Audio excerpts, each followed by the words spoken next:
Change the way you think, and your life will change forever. In 1869, a man who was 27 years old and had just finished from Harvard as a doctor of medicine was having a life crisis. Not only had he been through hard times before, but he also had to deal with illnesses and bouts of sadness during his 6 years of medical school. But this time, it was even worse. He thought about committing suicide for months. The young man was named William James.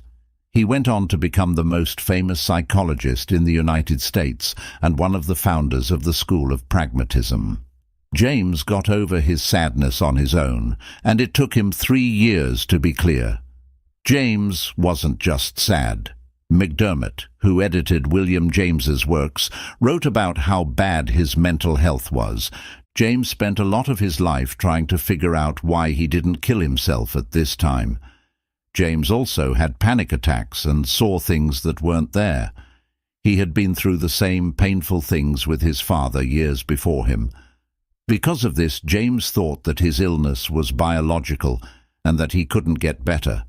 But in 1870, James had a big psychic breakthrough after reading a piece by the French psychologist Charles Renouvier. He wrote in his journal, "I think yesterday was a crisis in my life. I finished the first part of Remover's second essay and see no reason why his definition of free will, the sustaining of a thought, because I choose to, and I might have other thoughts, needs to be the definition of an illusion. At any rate, I will assume for the present until next year that it is not an illusion. My first act of free will shall be to believe in free will." This realization is at the core of James's idea that we have power over what we think, which means we can pick one thought over another. But James doesn't say that we have power over our minds. A lot of things go through our minds when we take the time to just sit and notice them for a while. The thoughts are just there, and we can't change them. We have free will, though, so we can choose which thoughts to focus on. This means that we can change the direction of awareness. This understanding is very important for our daily lives. It's the difference between saying, "I can't help but feel this way," and saying, "I choose to feel this way." This book is all about choosing. It takes work, but you can learn to keep your thinking in check and choose what you think. There is also a better way to control our thinking that can make our lives and jobs better. That is my main point in this book. For me, the most important thing in life is that you have control. Control over what you think. Your thoughts determine how your life turns out. We can do anything if we change the way we think. That one simple truth changes everything. Thoughts are very important, as many great thinkers have written, but Ralph Waldo Emerson, who was William James's uncle and a big inspiration to him, said it best. "You become what you think about all day long." I think that's true, but we need to understand that thoughts lead to deeds. This means that you can't change what you do without first changing what you think. Let's begin. Why do we need a book about how to think practically? Our brains are the most useful tools we have. They are more useful than any technology or instrument. The writer of Mastery said it best. If there is any instrument you must fall in love with and fetishize, it is the human brain, the most miraculous, inspiring information processing tool devised in the known universe, with complexity we can't even begin to fathom, and with dimensional powers that far outstrip any piece of technology in sophistication and usefulness. There is one problem, though. We don't know how to use this great tool that we were born with. We're not very realistic, and even though we think we're smart, studies show us to be anything but. Dan Ariely, author of Predictably Irrational, says this about our decisions. We usually think of ourselves as sitting in the driver's seat with ultimate control over the decisions we make and the direction our life takes. But alas, this perception has more to do with our desires and how we want to view ourselves than with reality. Emphasis mine. Over the last 100 years, scientists have found more than 100 cognitive biases or mistakes in the way people think. This is strong evidence that we are not practical thinkers a lot of the time. We make choices based on our emotions and gut feelings without having all the facts. I've read a few books that help me think and make decisions better. I liked them, but they were all lacking in one thing. They were useful through stories. They do a great job of showing why we think the way we do, but I couldn't find a book that showed me how to change the way I think. That's why I wrote this little book. It has everything I know about how to think. That's why I'm writing this, to give you at least one idea that you can use to improve your life, business, or job. That's why I put all of my best ideas in this book. I made Think Straight so that you can read it more than once. And I hope it helps you, especially when things are hard. To keep this book useful, I use theory, stories, and my own experiences to give you tips that you may or may not be able to use. My first thought is that these kinds of books will only help you if you have an open mind. Now, if you don't think that's you, I can save you an hour.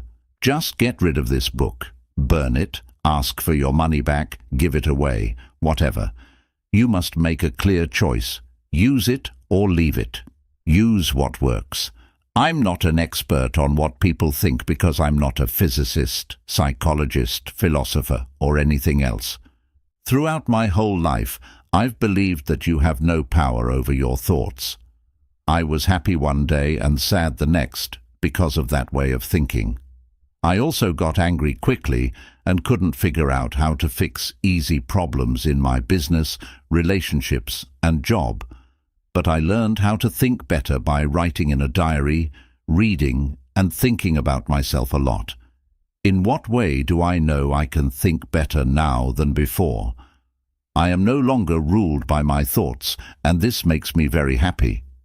The way I use my mind is no longer the other way around. That, to me, is what better thinking means. It is not about how smart you are or how many math problems you can solve. It is about how you use your mind to get what you want. Change your thoughts, change your life is true for me. I gave up on starting my own business, was very stressed, and hated my life just 3 short years ago.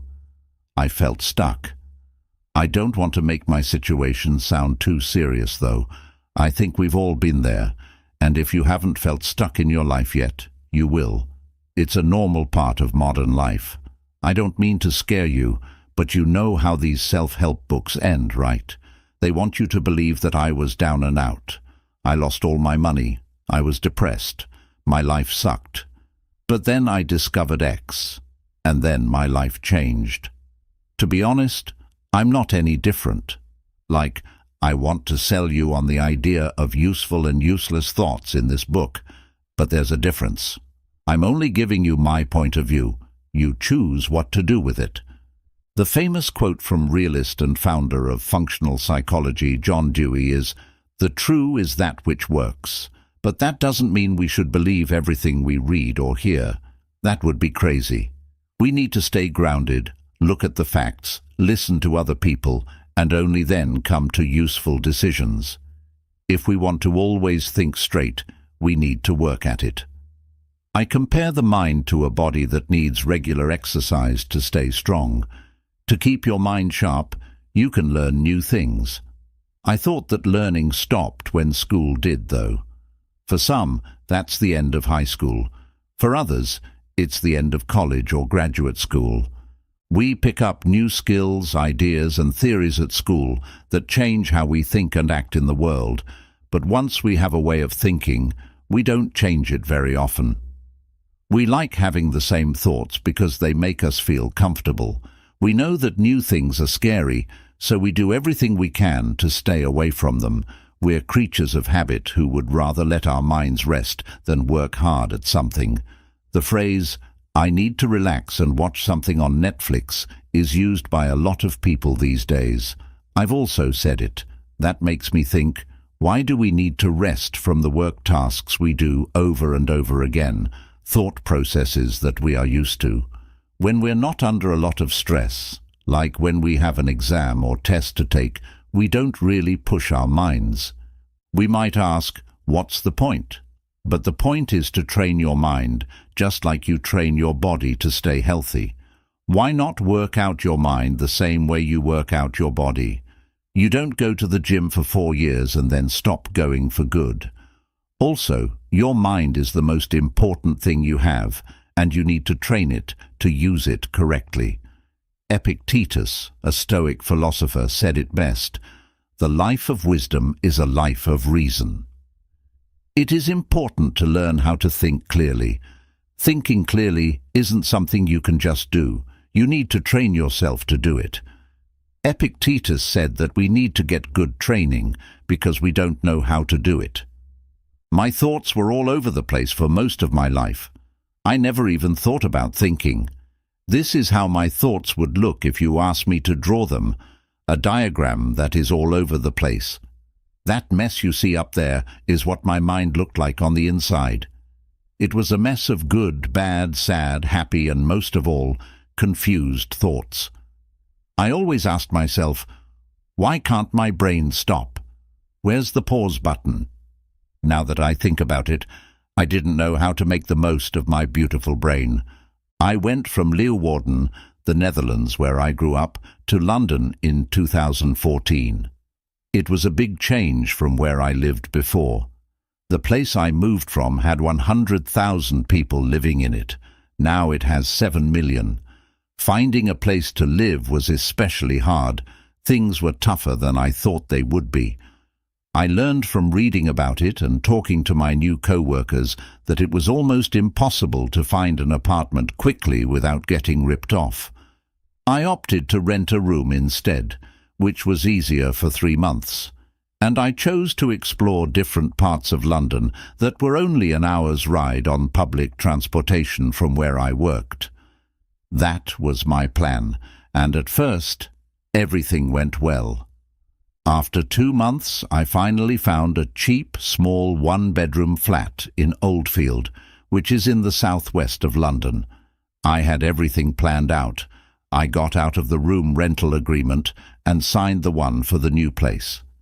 My parents and brother came over from Holland to help.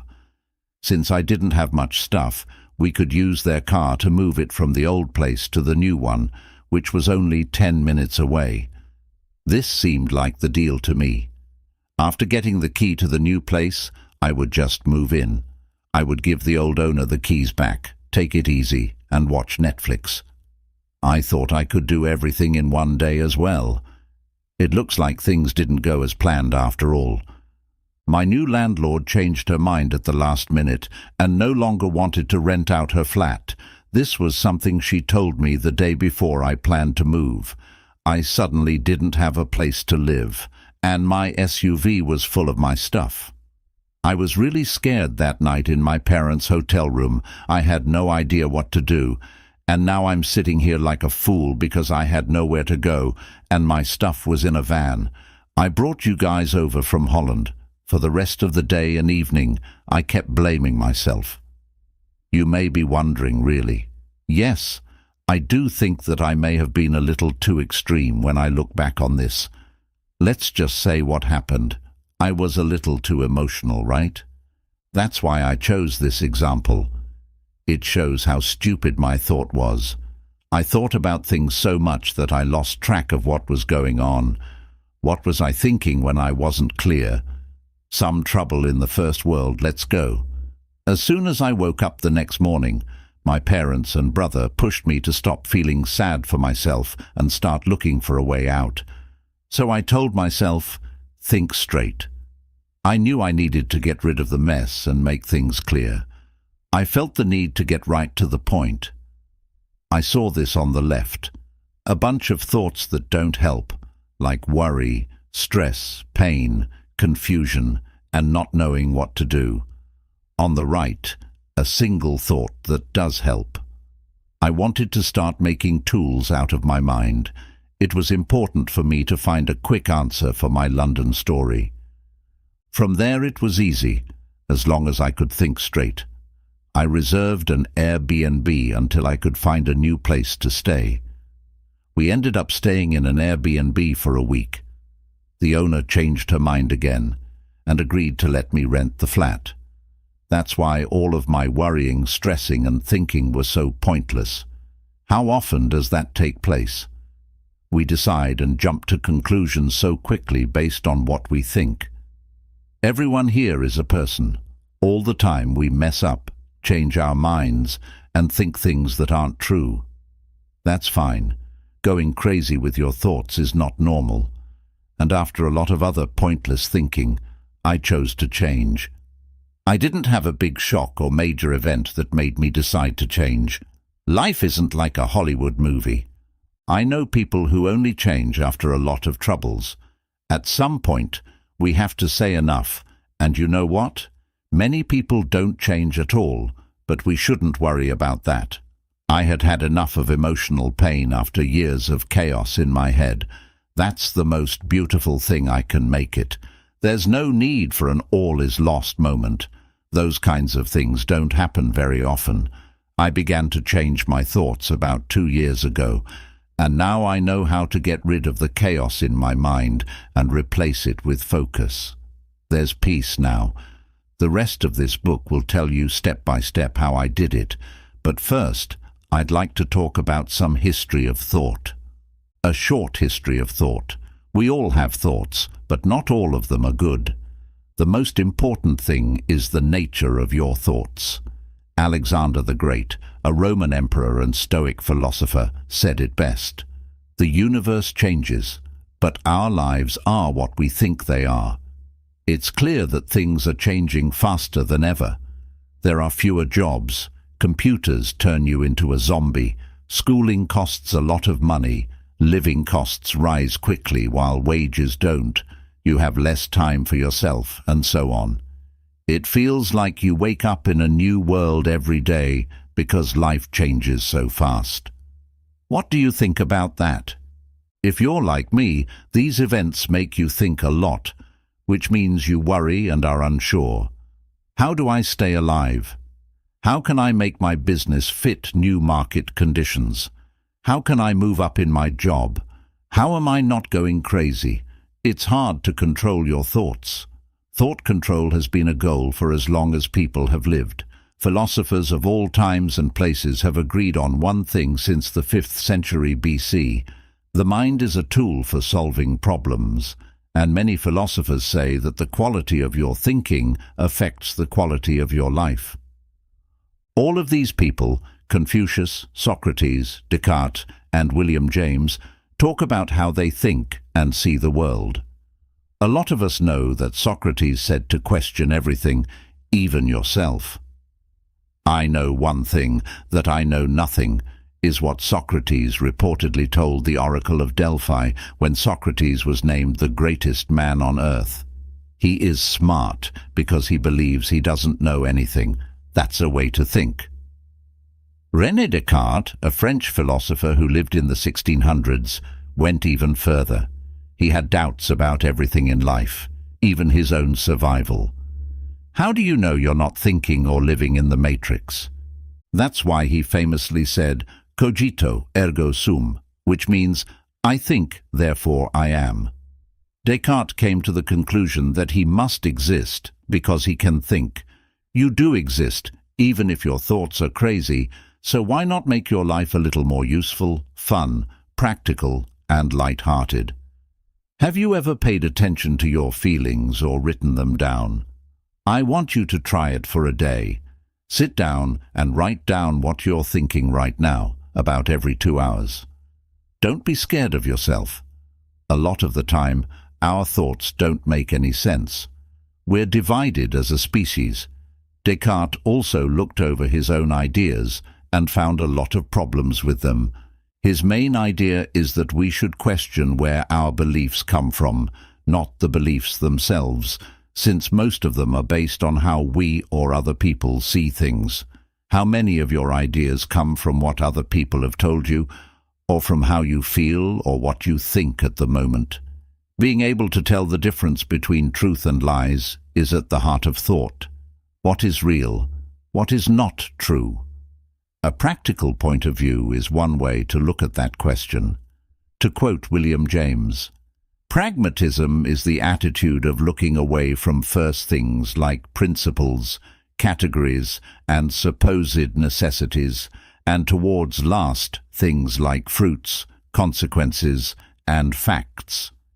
This means that thoughts should serve a purpose. If they don't, they're useless. This is called straight thinking. Pragmatism is a way of thinking, not a solution. In fact, all thinking is a way of thinking. Your thoughts are an instrument, but they're a conflicting instrument. Thinking is not only hard, it's the single most important thing in life. Remember, the quality of our thoughts determines the quality of our lives, and our decisions are a result of our thoughts. Life is not linear. I always thought in a linear way.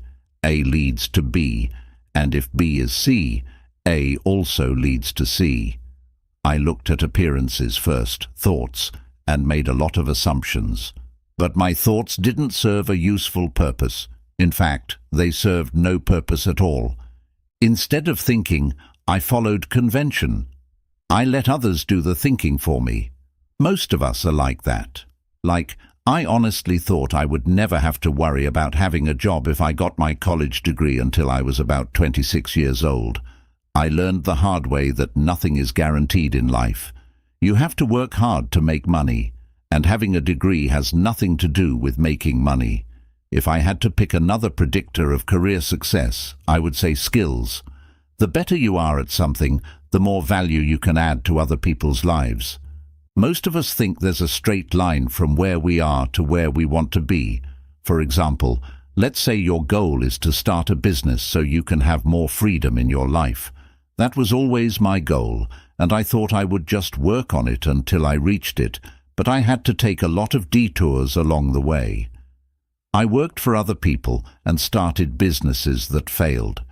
Realizing that life doesn't go in a straight line helps us change the way we think. Along the way, I got down a lot and almost gave up, but now I know that things don't always go as planned, which helps me come up with backup plans or other ways to reach my goals. For example, when I lived in London and Amsterdam, one of my goals was to invest in real estate, but I didn't have enough money to get started. It was in my hometown that I found my first deal. Prices were low, I knew a lot of people, the population was growing, and the city put a lot of money into new businesses and education. 2 months after I decided to look elsewhere, I bought my first deal there.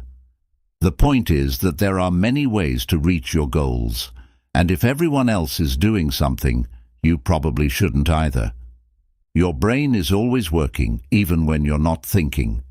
It reads all the information that comes in and compares it to information that it already has stored. It looks for similarities and differences between the pieces of information. This is how we think and how our brains help us come up with new ideas. The brain is made up of many small networks of neurons that connect to each other. I don't worry about how to directly use the information I learn.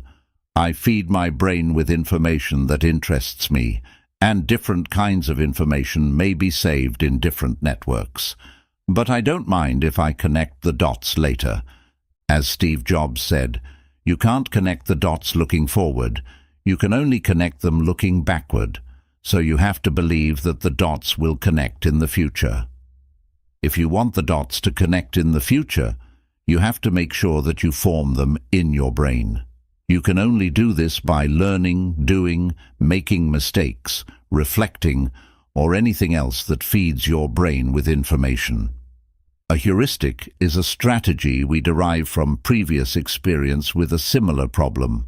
One heuristic that everyone knows is trial and error, a strategy for finding answers to problems we face.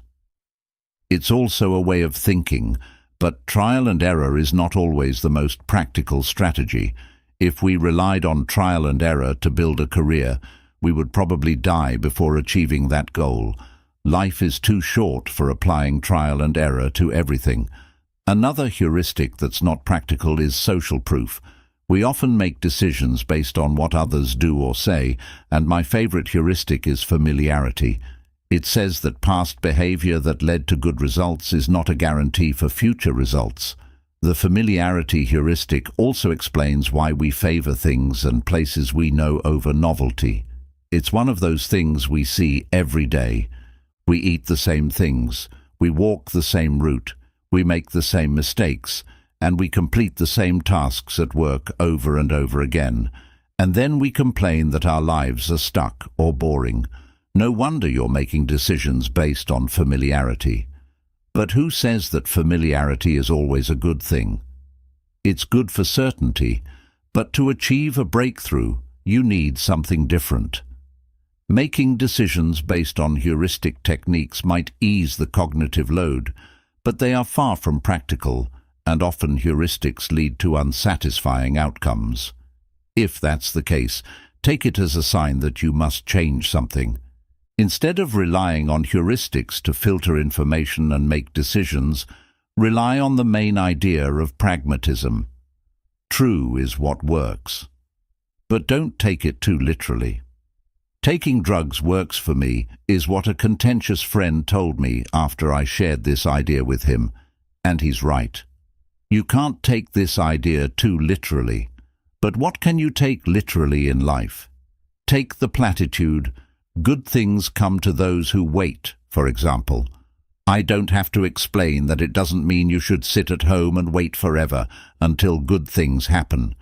Look at the "true is what works" idea as a filter that you can apply to all the information that goes into your brain.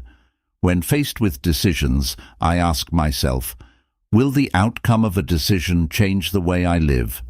If you ask yourself that consistently, you'll find that you automatically filter out useless information and only make decisions that have an actual impact on the outcome of your life.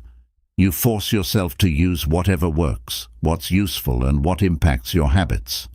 For example, conventional thinking says that bigger cities also bring you bigger opportunities. I really thought that was true. That's even the main reason I moved to London. And yes, I did seize a big opportunity for me at the time, but I also had bigger responsibilities and problems. Also, I don't like big cities. I hate crowded places, dirty air, and unreasonably high costs of living. Clearly, living in a big city didn't work for me. That way of thinking had a negative impact on the way I lived. That's why I eventually moved back to Leeuwarden. It's quiet. I know a lot of people here. I can work less, make more, and I can drive anywhere in the city within 10 minutes. However, I also realize that for most people, my way of living doesn't work. They might find it boring or not exciting enough. So what works for you? Stop thinking.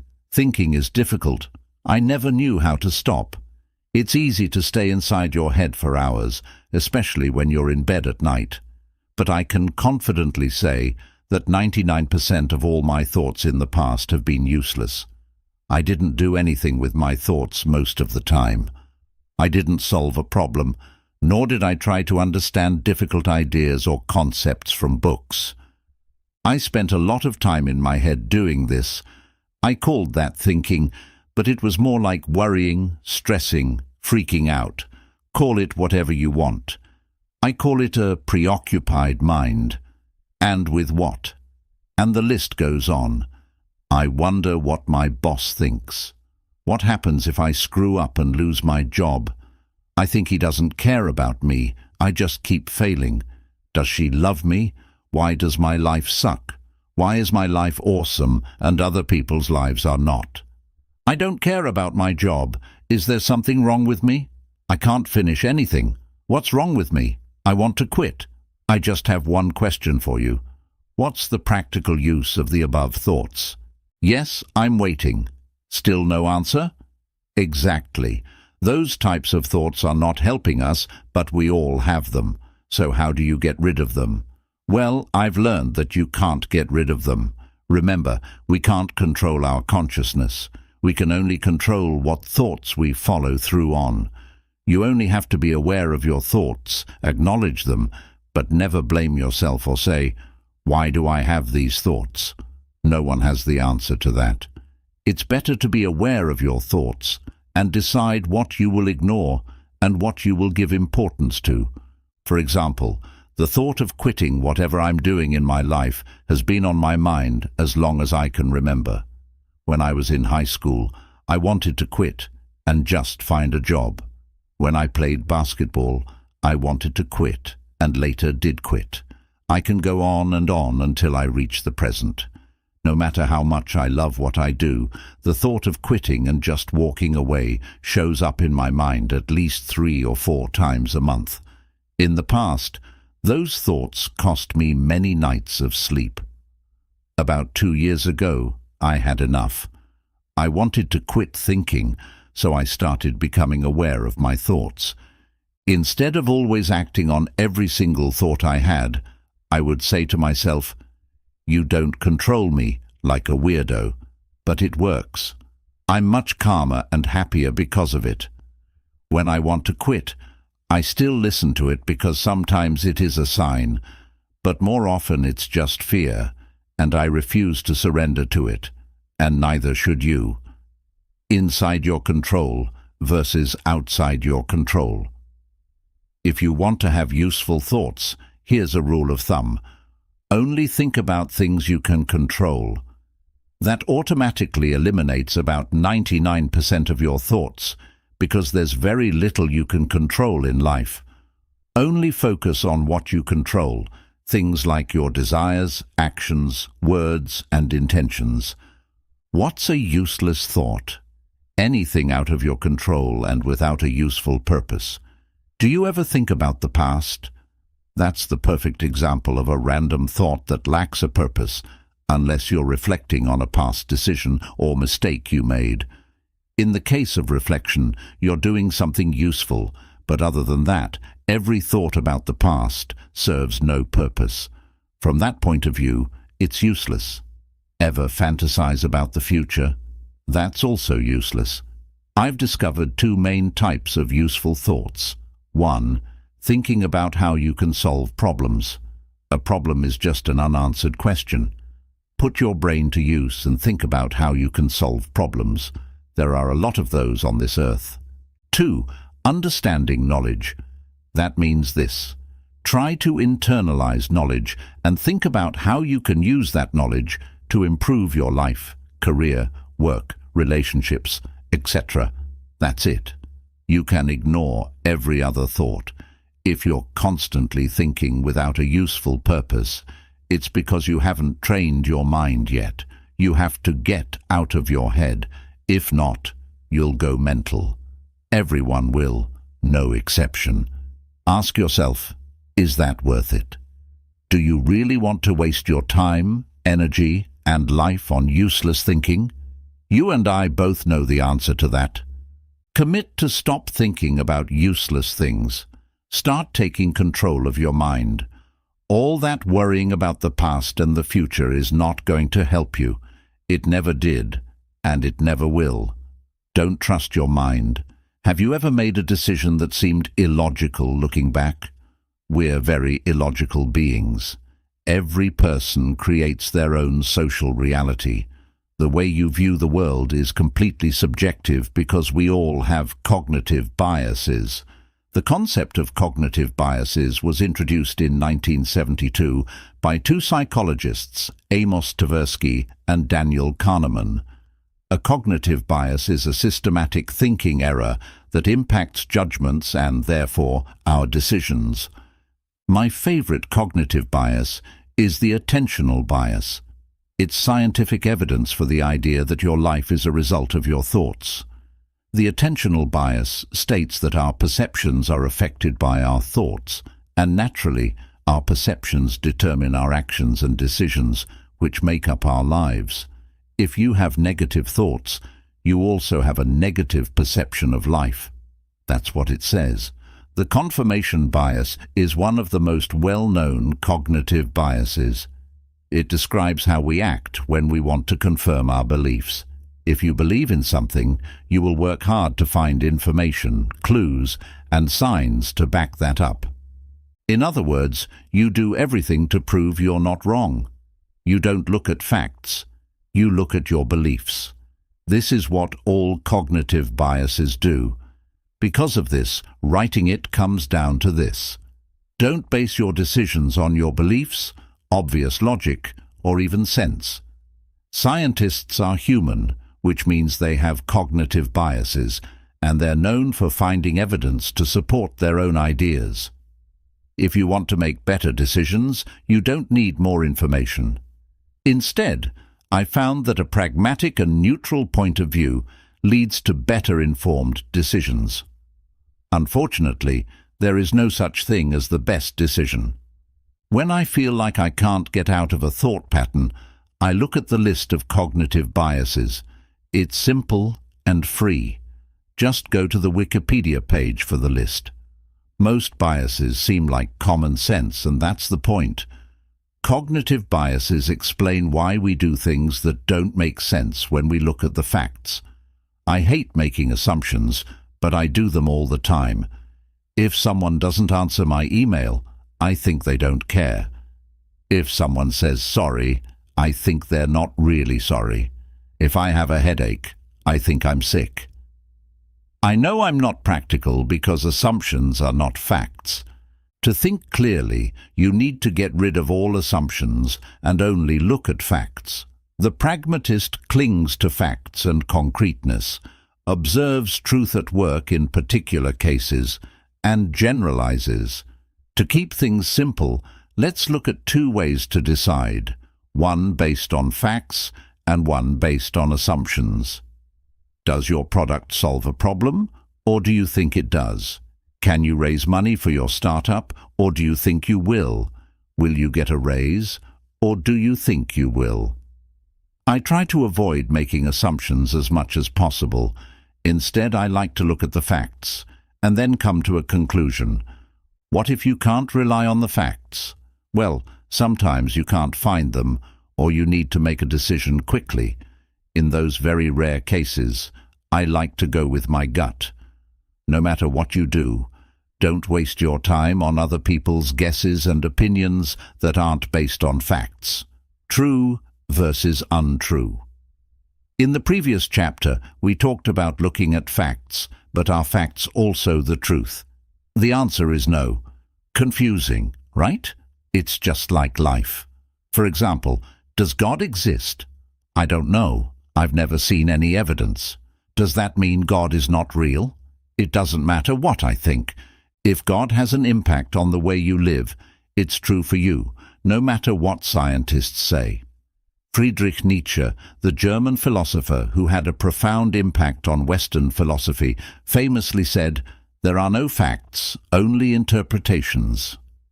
Nietzsche was a man of true self-knowledge. Sigmund Freud even said that he had a more penetrating knowledge of himself than any other man who ever lived or was ever likely to live. He was a very analytical thinker, especially when it came to his own thoughts. When Nietzsche said that there are no facts, he meant that we, as human beings, ultimately rely on our interpretations of reality. There's no way to confirm reality objectively. That doesn't mean nothing is real and that we're all living in a big dream. We just have to realize that facts are not the same thing as the truth. That simple thought saves you a lot of energy because it means no one can be right or wrong. Don't bother with convincing people with different opinions of the truth. It's just not a practical thing to do. Save your energy for other, more useful things. Take your time to think. He thinks on his feet. He's really smart. I believed this for a long time. Whenever I had a problem, a conversation, or someone asked me a question, I would think quick, quick, quick. Naturally, my first answer sucked. Derek Sivers, one of my favorite thinkers, says he's a slow thinker.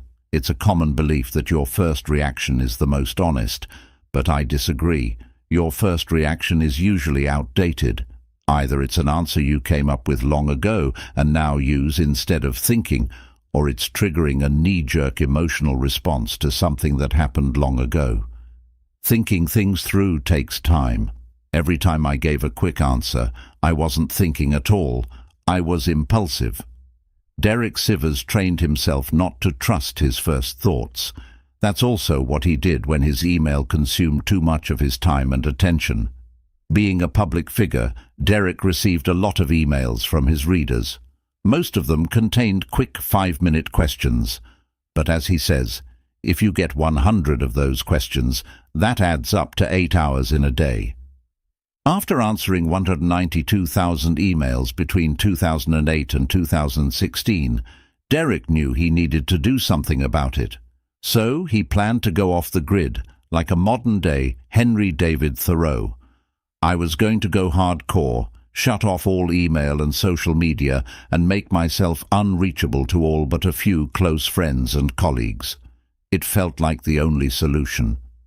That was his first thought.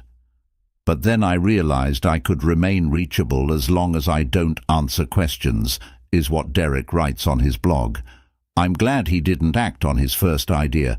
His second idea is much better. I've emailed Derek myself in the past, and I think what he does makes a big impact on people's lives. What I'm trying to say is that when someone asks you a question, it's okay to say, I don't know. You can also say that to yourself. I've often been too hard on myself because I didn't have an instant answer to my personal problems. That doesn't make you dumb, it makes you human. Why are we even afraid that people think we're stupid? It's the perfect example of slow thinking. Instead of following your instinct of, I'll prove them, you can take a step back and ask yourself, why do I even want to come across as smart? If you really think about it, it doesn't matter what others think of you. I think it's always better to take your time to think. If others think that makes you stupid, they are the ones who are not. Quick decisions. Shall we book a business trip to Thailand? Are you interested in a speaking gig at Company X? Should we renovate the kitchen? Do you think we should fire John Doe? How about hiring another sales executive? Just a few questions others have asked me recently, and you know what? Just as I like to take time to think deeply about my challenges, I also take time to think quick decisions through. Every time I said yes to a speaking gig, interview, or giving a seminar, I didn't think about it for long. When things are in the future, we're more likely to say yes. That trip is planned for September. It's now March. That's ages from now. And without thinking about it, you commit to a 5-day business trip or family vacation. But when September comes, you're either in a great professional flow, have other more important commitments, or are in the middle of something else. Now all of a sudden, that quick yes from ages ago is on your mind all the time. Should I cancel the trip? Should I go? Should I go for 2 days only? Why do we make things so complicated when we can easily solve these things by just taking an extra day to think? That's all you need. Just think things through. Know yourself. For instance, I'm currently in a great writing flow. I don't feel the need to leave my city. I have a set routine every day, and it works very well for me. I feel happy, and I enjoy my life a lot. When I go away for even a weekend, my whole routine can be messed up, and then I need another 2 weeks to get back to my bold self. However, I don't always have this mindset. Right now, I'm working on this book, opening a new office, and buying a new apartment. I'm focused on a few important things, but other times I'm more flexible and actually do like to travel, visit friends, business partners, and live a looser lifestyle. That's why I now take more time to make decisions. Instead of following my first thought, I say, please give me a day or two to think about it. That's all you need. Release your mind. Once I changed my perspective on life, I started training my brain every single day. I started reading 2 hours a day and taking extensive notes of the things I learned. I also started writing articles to share the ideas I learned. In the beginning, I felt like a new world opened up to me. I couldn't get enough of learning more. I bought new books every week and devoured every piece of new knowledge I could get my hands on. But after a few weeks, I had a mental breakdown. All of a sudden, my mind froze up. I felt blocked. I couldn't think, read, or write. My head hurt all day long. That went on for a few days, almost a week. I felt ill, and I didn't understand why. I couldn't even think about why, and when I felt better, I just picked up where I left off. This time, I went on for longer, about 2 months before I hit another wall. But this time, it was different again. No matter what I tried, I didn't feel like I was improving or learning new things. But I kept going and pushing through the difficulty. After this pattern occurred a few times, I finally understood what was going on. Training your mind happens in stages, and before you can move on to the next phase of your learning development, you have to get through a wall. I believe that both learning skills and developing yourself happen in stages. At the beginning of a new stage, things are easy to learn because everything is new. But the closer you get to the end of a stage, things get more difficult. In my case, I got headaches, but I wasn't near the end yet because, after a short setback, I got back at it again. At some point, you hit a big wall. That's the mental breakdown. It's also a point at which you want to give up whatever you're trying to achieve. Writing a book, starting a business, changing your career, or leading a group of people. When you hit a wall, everything stops. The book all of a sudden seems useless. Words have been our primary way to communicate, and that's why we also think in words. When I think, I talk to myself, and when I take notes, I also talk to myself. Create a chapter about drawing your thoughts, is what I wrote in my notebook when I came up with the idea for this chapter. I find that fascinating. One of the best-known thinkers of all time, Leonardo da Vinci, thought visually. How do I know this? I took a look at his notebooks, which you can easily find if you Google them. Here's an example. Now, we don't have to become this great at drawing, but I think we can still learn something. Drawing frees your mind from the constant verbalization. I started drawing the images from my blog posts over a year ago. My drawing skills haven't improved, but my articles have, and one of the reasons is that I take time to think about how I can visually share my idea. I want readers to immediately get what I'm trying to share in the article by looking at my drawings. That's why I think a lot about visualizing an idea. Sometimes I draw a graph, sometimes I emphasize a sentence or word, and I even make simple cartoons. After I make the drawing, I often edit my article to make my idea clearer, and some articles even start with a drawing. This book also started with a drawing. It's the drawing I used in the From Chaos to Clarity chapter. Here it is again. I made that drawing without a purpose. I was just visualizing some of my ideas. One of my ideas is that it used to be chaos in my mind until I found a way to overcome it. As a result, I think clearly. That's the whole drawing, and now it's a book. René Descartes. Be yourself, not what you should be. Beat yourself instead of the world. What are you good at? What are you bad at? How do you learn new things? What do you love, and what do you hate? In other words, who are you? What's your DNA? Yes, biologically we're all pretty much the same. We all have organs, bones, blood, nerves, and we all die. Why is knowing yourself important? I had no idea. No one ever talked about it in school. But I made bad choices because I didn't know myself well enough. The jobs I had, the girls I dated, the things I chased, the choices I made, and the people I spent time with didn't match my strengths, values, skills, and desires. For example, my ex-girlfriend wanted to live in different countries and travel the world. I don't like that idea. I want to stay close to my family and best friends. I don't feel like I'm missing out on anything if I don't go. I worked in boiler rooms selling useless things to people who didn't need them. I don't know why I did that, but I probably did it for the money. I thought that's what you do. But I didn't know myself. I know myself better now than I did 10 years ago, and I'll know myself better in 10 years. Knowing yourself is the first step. Acting on that knowledge is the second. Sometimes opportunities come my way. You might not have time to think when it's not important, but make it a priority. If you don't, you'll end up like I did a few years ago.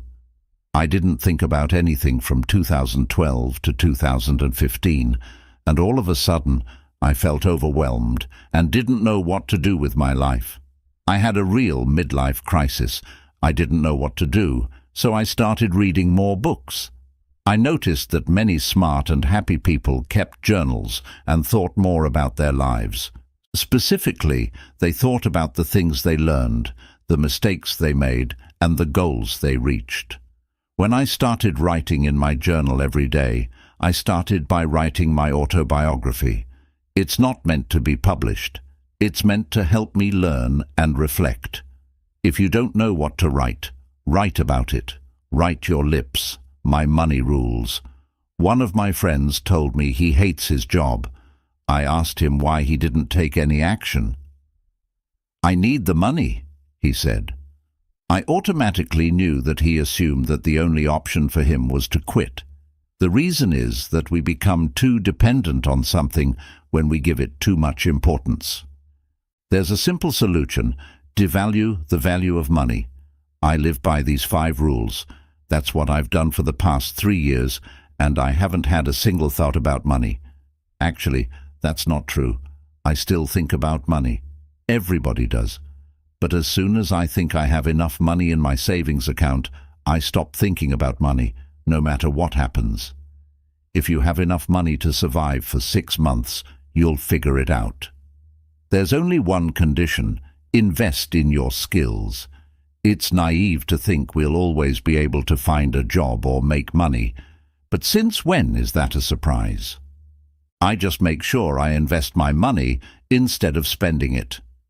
Investing money is not only about investing in the stock market or in real estate. I have no problem paying $3,000 for a new laptop because it's a tool I use to do my job, and that makes me money. Also, I'm never cheap when it comes to buying important things. I'd rather buy a good jacket that lasts years than buy a cheap one that I have to replace next year. Simply put, I don't buy things I don't need. I don't need a new iPhone every year. I also don't need $5,000 shoes. But that doesn't mean I own only one pair of shoes. I simply don't buy everything I like. Buying stuff in excess is not practical because I don't have enough space. Plus, I like to train myself to resist things to improve my self-discipline. Remember, money is a replaceable resource. When you're out of it, you can earn it back. You can't say the same for time. Don't spend too much time thinking about money. Don't try to think your way out of everything. This doesn't make sense at first sight, but when you think too hard, you often come up with bad ideas. That's because you can't actively think your way out of everything. We've all had good ideas while taking a shower. That's because we're not actively thinking. It's good to let your attention wander and stop thinking. This is also a part of controlling your mind. You have the ability to decide when you want to let go of your thoughts, similar to relaxing your muscles when you lay on the couch after a tough day. You can let loose of your thoughts. You can do that in many different ways. Some like to take a yoga class. Others prefer to meditate every day. The medium doesn't matter. I've learned that there are many ways to relax. However, only one thing is critical. You don't need anything to relax but yourself. You don't need yoga, exercise, meditation, music, scents, or whatever it is you think you need. Let go of everything. You can escape your outside world and go inside your mind to find peace. If you can't do that right now, train yourself. Become aware of your thoughts, observe them, and let them go. That's the whole process. You can do that anytime, any place. You don't need a different scenery or class to do those things. Let go and relax, and do it as often as you think is necessary. You'll find that the moments you're not thinking are just as important as the times you are actively thinking. Be unconventional. I've grown to hate conventional thinking, not because I want to be different, but because conventional thinking gives you conventional results. I don't like that, and if you liked conventional results, you wouldn't be reading this book. Let's examine decision-making for a second. The most conventional method for decision-making is to create a pros and cons list. Benjamin Franklin is the first who documented this method. He wrote about it to his friend Joseph Priestley in a letter to him in 1772, and today we create these lists all the time. What are the pros and cons of quitting my job, breaking up with my boyfriend, taking this job offer, buying a new car, starting a business? And then we take a sheet of paper, draw a line in the middle of it, and start listing the pros on the left and the cons on the right, or vice versa. Even though I like the simplicity of this method, I stopped using it after one of my friends recommended me to create one of these lists when my first relationship hit a rough patch. I actually made a pros and cons list for breaking up with my then girlfriend. When I think about it now, I'm ashamed, and it didn't even make any sense because there are always factors that, by themselves, outweigh all of the other factors. Nearly all pros and cons lists for relationships are the same. Pros of staying in a relationship: having someone to share everything with, you can have sex, go on holidays, etc. Cons of staying in a relationship: less free time for myself, getting in fights, going to in-laws, etc. It's always the same, and it's not useful. The same is true for quitting a job you hate. The pro is that you're free from a bad job. The con is that there's a lot of uncertainty. It's time to break free from this conventional thinking. Instead of binary thinking, start thinking more abundantly. It's not this or that. In life, you can have this and that. I always thought I had to either quit my business or take a job. Also, many of my friends think you should quit your job to start a business. Whoever said these things?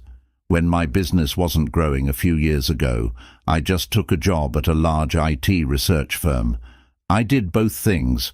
I ran my business in the evenings and weekends, and sometimes during the day, and the rest of my time I did my work for the firm. Also, you can start a business while you still have a job. That's what I mean when I talk about thinking outside of the box. We always limit ourselves by narrow and conventional thinking. We always want to stay within a box. That's because we never take a step back to look at the larger picture. Take a look at the drawing below. If you're standing inside the maze, you'll probably start walking towards the middle, right? That's what you should do when you're in a maze. However, this maze is different. The prize is not in the middle. It's outside the maze. But you can only see the goal if you take a helicopter view. It's impossible to see the goal from within the maze. And yet that's how most of us live. We do things conventionally because that's how it's done. When you stop doing things the way they're done, you'll start doing things how you get it done. Don't ask why. I'm a fool with sending emails, especially when it comes to selecting the recipients. I always type the first letter of a name and hit enter. I trust the computer and never check whether the address I've selected is actually the person I want to mail. I'm lazy. Often it doesn't matter, and I get funny responses back from people.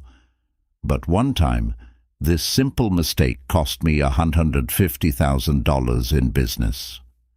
I was working with 2 companies on a multi-year consulting deal. Both of my contacts had the same name. Let's call them Wim. One Wim was an existing client. Let's call him Wim A, and the other was a prospect, Wim B. Both guys wanted the same type of consulting for their companies, but I gave Wim A better rate because he was a loyal customer. However, instead of sending the contract to Wim A, I sent the contract to Wim B. This time, it wasn't an innocent mistake. Wim B had previously seen my proposal, which had a higher total price. But when he saw that Wim A got a lower rate, he was upset. Why does he get a lower rate? Is that how you do business? He decided not to do business with us. I learned 3 things. 1. Always double-check. 2. Small things can become big things. 3. Don't play favorites. There's no use in asking why I made a mistake or why I was always lazy with email. I just was, and I was wrong. There's no way to justify my mistake. Never brush important details off and say, "It doesn't matter." Maybe it doesn't matter that you hit snooze every single day, or that you ignore the details of your book report or movie. The point is that not striving for perfection becomes a habit. Don't worry about being a perfectionist. There's no such thing. People aren't always perfect. Perfectionism is just an excuse for being afraid of what other people think of our work. No matter what, don't ask why when you face problems, challenges, or mistakes. Instead, think about what you can do to get past or stop the things that are stopping you. Pay even more attention to the details.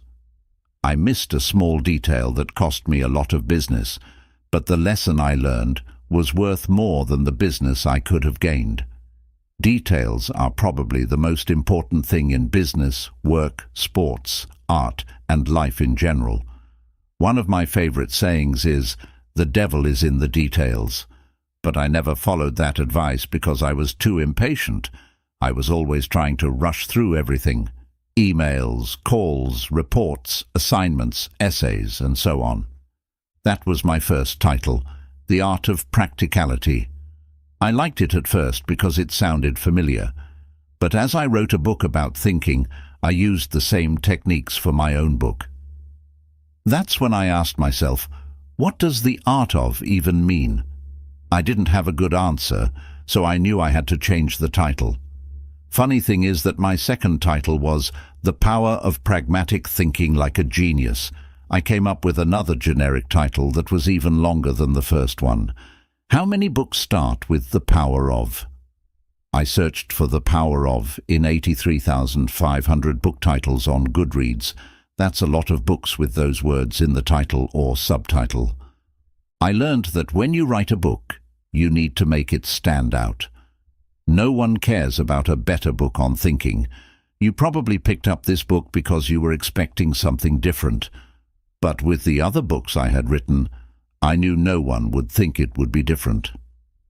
I began pushing Think Straight on my website and social media 2 weeks before it came out, and my fans became very excited very quickly. Soon I was getting emails like this. "Can't wait for the book! Great job! I can't wait to read your new book. You are very determined. I'm looking forward to Think Straight." I love my readers. That's why I spent a lot of time making sure the title was right. There was no one reading the book at that point, but the title got people interested, which was my goal. Thanks to everyone who emailed me before the start. I hope I heard you. Make a winky face. Just doing your job means thinking about the little things. Authors, it's your job to make sure your book is the best it can be. It is your job as a creator to make the best design possible. There's no way for you to write one book or create one product and then quit. You have to keep going over the details if you want to grow mentally, emotionally, and financially. Don't forget or undervalue things if you want to do a good job. If you can't, don't do the job at all. Take the thought process out of it. I don't want to turn into someone who thinks all the time but never does anything. I think the only reason is that I want to make my life more interesting. I enjoy getting more out of things because it makes me happy. That's the reason I don't like to think about every day. It sounds strange, doesn't it? You say you need to think more, but now you say you're not thinking as much. Yes, that's exactly what I mean. If you improve the quality of your thoughts, you will also improve the quality of your deeds. Remember that acting is always more important than thinking. Getting into habits is the best way to make sure you do more. As an example, think about exercise. I've always had a hard time keeping in shape, and I was overweight for a long time. When it came to exercise and food, I always played thought games with myself. Should I work out or go for a run? I'm going to the gym tomorrow after eating these chips. Which days should I work out? Every Monday, Wednesday and Friday, or maybe every Tuesday and Thursday? That is too much thinking that doesn't help. To help you stick to my simple rules, you should work out for at least 30 minutes every day, but don't overdo it. You should also eat healthy foods and avoid junk food, and you should keep track of what you eat and how much you exercise. Putting together a few rules makes a system, and systems help you do things without having to think about them. If your method doesn't give you the results you want, all you have to do is think. I would change my method if it made me feel bad or made me gain weight. It's never perfect, even if it does work. So I often think about what I can change or how I can make my processes better. Do not dwell on your mistakes. My grandma was always around when I was a kid. There was a time when she was maybe too kind because she gave up a lot for her parents, brothers and sisters, husband, and then her children. That's life too. She gave up a lot to live in the Netherlands for the last part of her life instead of her home country of Iran. You can't live together and build a strong family without giving. Because she felt so bad about the past, she talked about it all the time, and especially in her last few years, she almost cried every day. My mother, father, brother and I went to see her a lot and made her laugh, which was nice. But I could always feel the sadness. My grandma taught me a lot, mostly about being kind and how important it is to have strong family values. But the most important thing she taught me was that you don't regret what you did. You regret what you didn't do. When my grandma died in January 2015, I made up my mind to always remember that lesson. In the past, I always thought I wanted to live in different places and visit the world. I understand that it's not a new goal. A lot of the people I talk to love the idea of being free and exploring. Why does that happen? A lot of it comes from pop culture, in my opinion. A lot of people look up to famous travelers like Jack Kerouac and Ernest Hemingway. These days, young people look up to social media stars who also travel the world and post Instagram photos of their adventures. Even though the way you travel and share your memories has changed, the desire to do so has not. That way of life isn't for everyone, though, and I didn't know that before I started moving. I mean, how could I? You have to go through some things in life to really know what they're like. You can't really know what it's like to be a business until you try it. Reading business books and watching videos about starting your own business won't make you an entrepreneur, ever.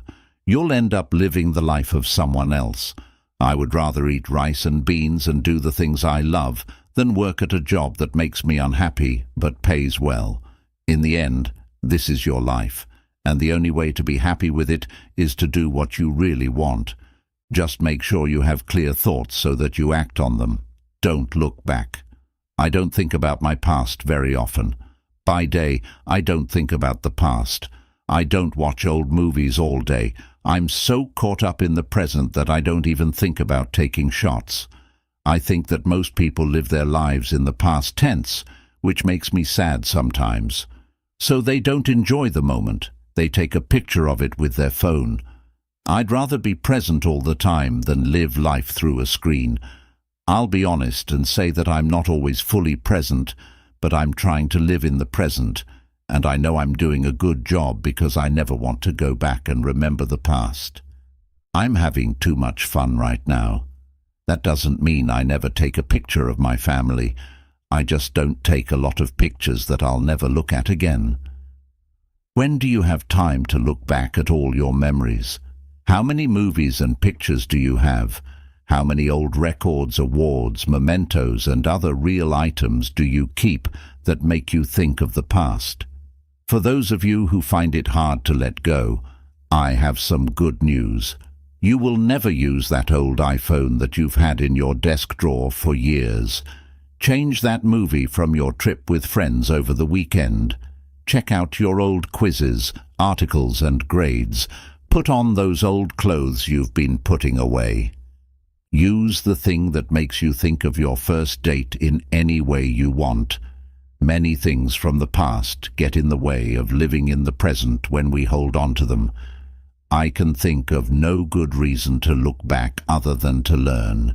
If you look at your past, you can learn a lot. That's why I like writing in a book. I often read back over my journal writings to figure out what I was thinking at the time, especially when things don't go as planned. I try to figure out why I went back. I started a paid membership site in 2017 after writing regularly for 2 years and getting more than 22,000 people to sign up for my email. I thought about the membership site too much before I started it.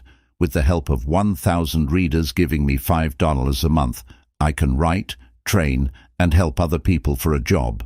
Members who pay will get material from me that no one else has. That's a good deal. That's how I thought about it. I got the idea for 1,000 from Kevin Kelly's important article, 1,000 True Fans. I also looked at how other blogs started their membership sites. I had sold hundreds of online classes before that, so I knew people liked my work. At least it looked good on paper, but what I thought would happen didn't happen. 78 people signed up. After a month, I shut down the membership page. After 6 weeks, a lot of people, including paid members, friends, and co-workers, told me I stopped too soon. That's possible, but I don't give up when things get tough. During the 6.5 years it took me to get 2 degrees, I often thought about dropping out. Also, because it's so hard to make money, I've thought about leaving my family business many times. That will never change, though. I didn't quit my membership site because I got it wrong. It will take me more than a year to get 1,000 paid users at this rate. Besides, 6 people cancelled in the first month, which means it will take me even longer if I include those. Also, for the past 6 weeks, I felt obligated to give my paid members special material. The stress of making sure they get something from the membership takes up a lot of time that I could be using to grow our family business or my teaching business. In the end, I don't think a membership site is the best way to go. Instead of just adding 78 to the number, I gave it more thought. How can people stay? How much do you have to do? What other options do I have to reach my goals? I can help people in a lot of other ways as well. I also make a living in a lot of other ways. Because of this, I shut down my membership site after only 6 weeks. It's not the end of the world if things don't work out. Choose something, stick to it, and move on. Only look back to learn. When I think about the time I wasted trying to start a membership site, it was easy to see what I could have done differently. It took me 3 months to make the club area, write copy, add material, and so on. It was clear to me from the start that running a membership site would take time. Do you remember the part about specifics? Do the job right or don't do it at all? I should not have done anything at all in this case. Why? I didn't have time for myself because I was too busy running my family business, writing books and papers, making classes, and advising. I've learned that I can only handle one big job at a time in every part of my life. You should look back, but don't stare for too long. Life is going on now. Take good care of your time. Time is running out. We all learn that one day, and once we do, we start to pay more attention to how we spend our time. Thoughts are like a sword with two edges. It can make you stronger or weaker. What will happen depends on how you think. Your mind is just a tool, nothing more or less. I talked about how I've learned to use my brain better in this book. There are times when you need to change the way you think, and times when you need to stop thinking. You should choose when to use each way, but don't think too much. That's a waste of time. But in the end, thinking is pointless if you don't do anything. But as we already said, action comes after thought. Good ideas lead to good deeds. To make my point clearer, here are some thoughts that I believe will help you. Improving your life, growing your business and job, picturing your future, coming up with new ideas, fixing problems, and planning fun things to do with your partner, family, or friends. It's not that hard to understand. It's hard and takes work to stay with this way of thought, though. If you only read this book once, don't think you'll become a useful thinker. Like any other skill, thinking better needs to be practiced every day. I do that by seeing everything that happens to me as a chance to think more clearly. If I don't, I waste time on pointless things like whining, feeling sorry for myself, and not enjoying my life. As a group, we think so much that we miss out on life, and it has nothing to do with the cool things other people do. Everybody knows that the little things in life are what make it beautiful.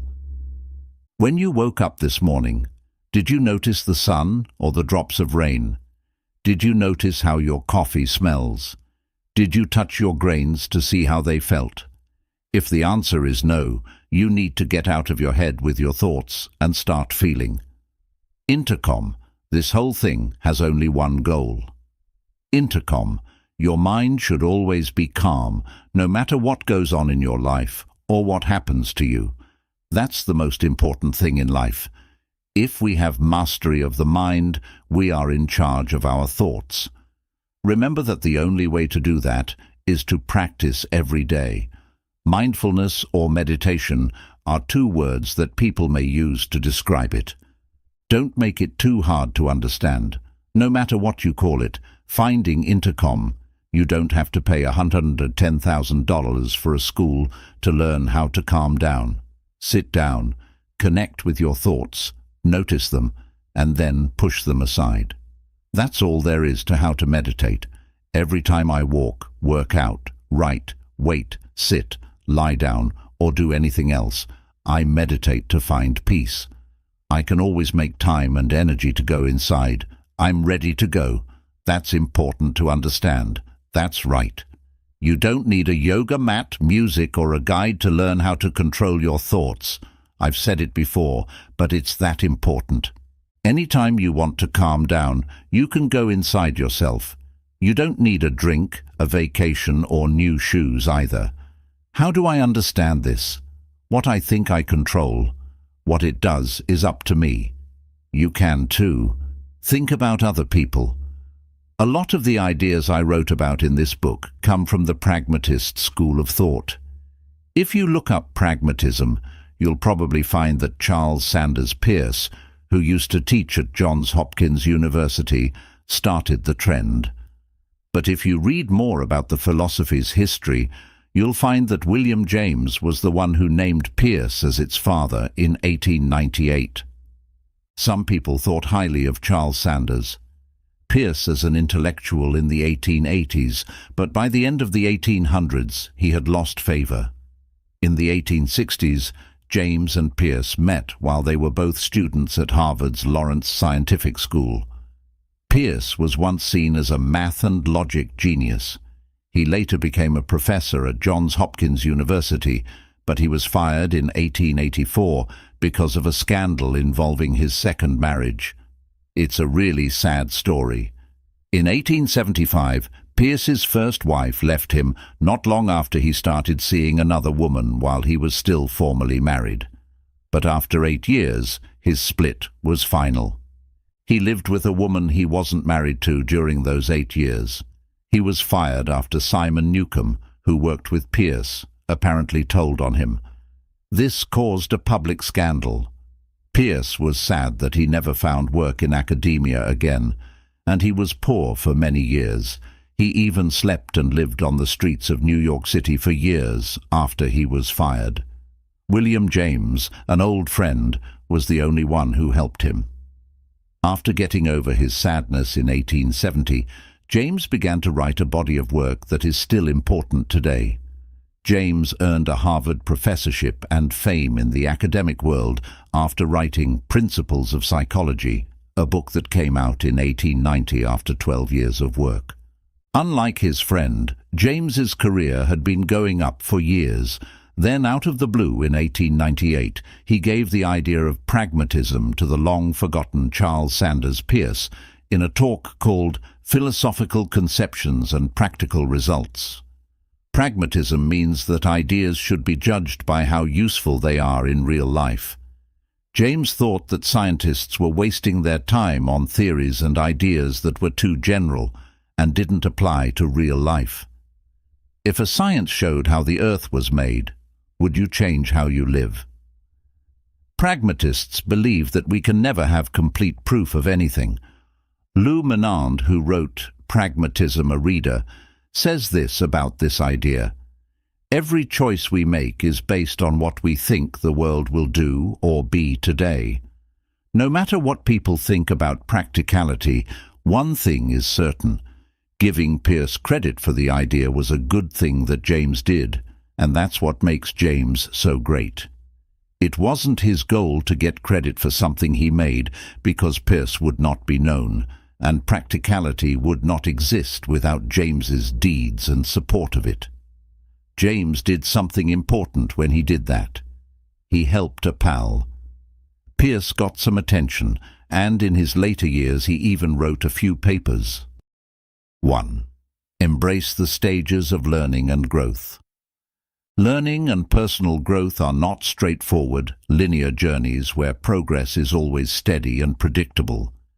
Instead, they occur in stages characterized by periods of progress, setbacks, plateaus, and breakthroughs.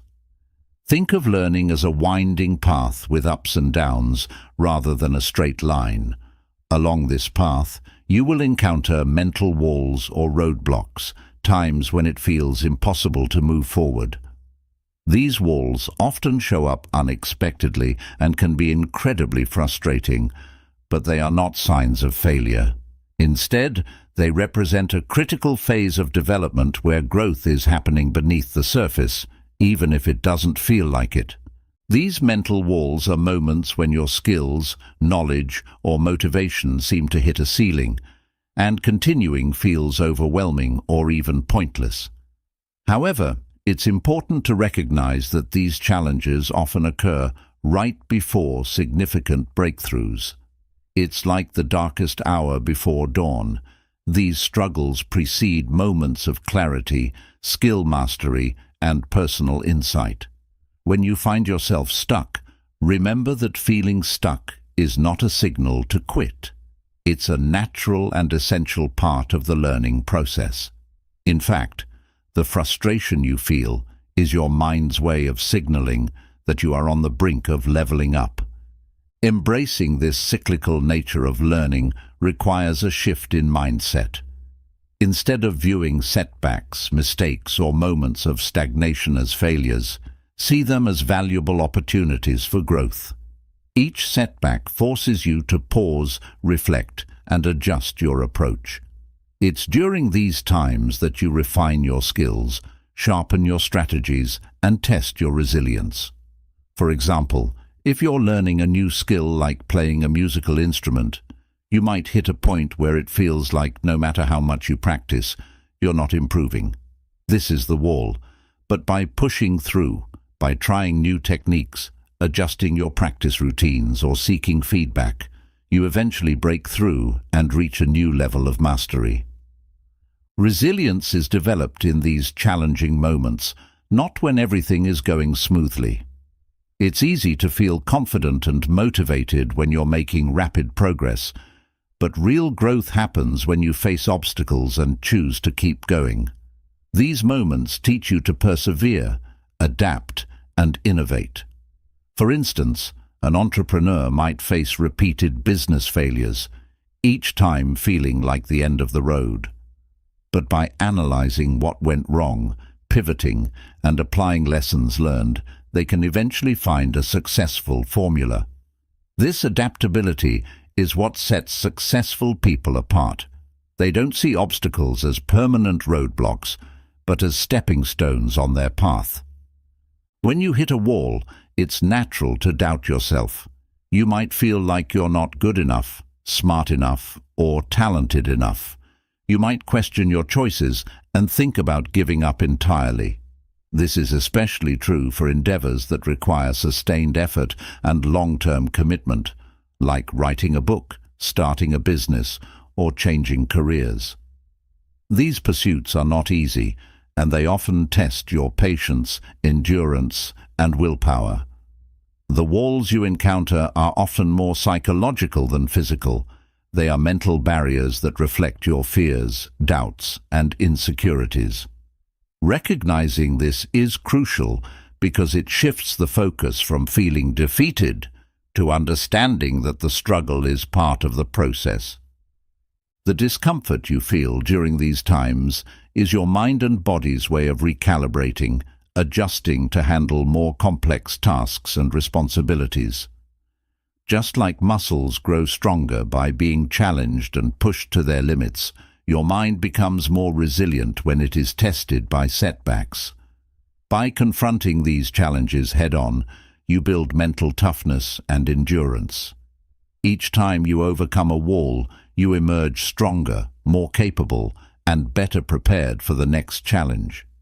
It's crucial to keep your end goal in sight, whether it's completing a difficult project, mastering a new skill, or reaching a personal milestone. Remind yourself that every great achievement is built on the foundation of resilience and perseverance.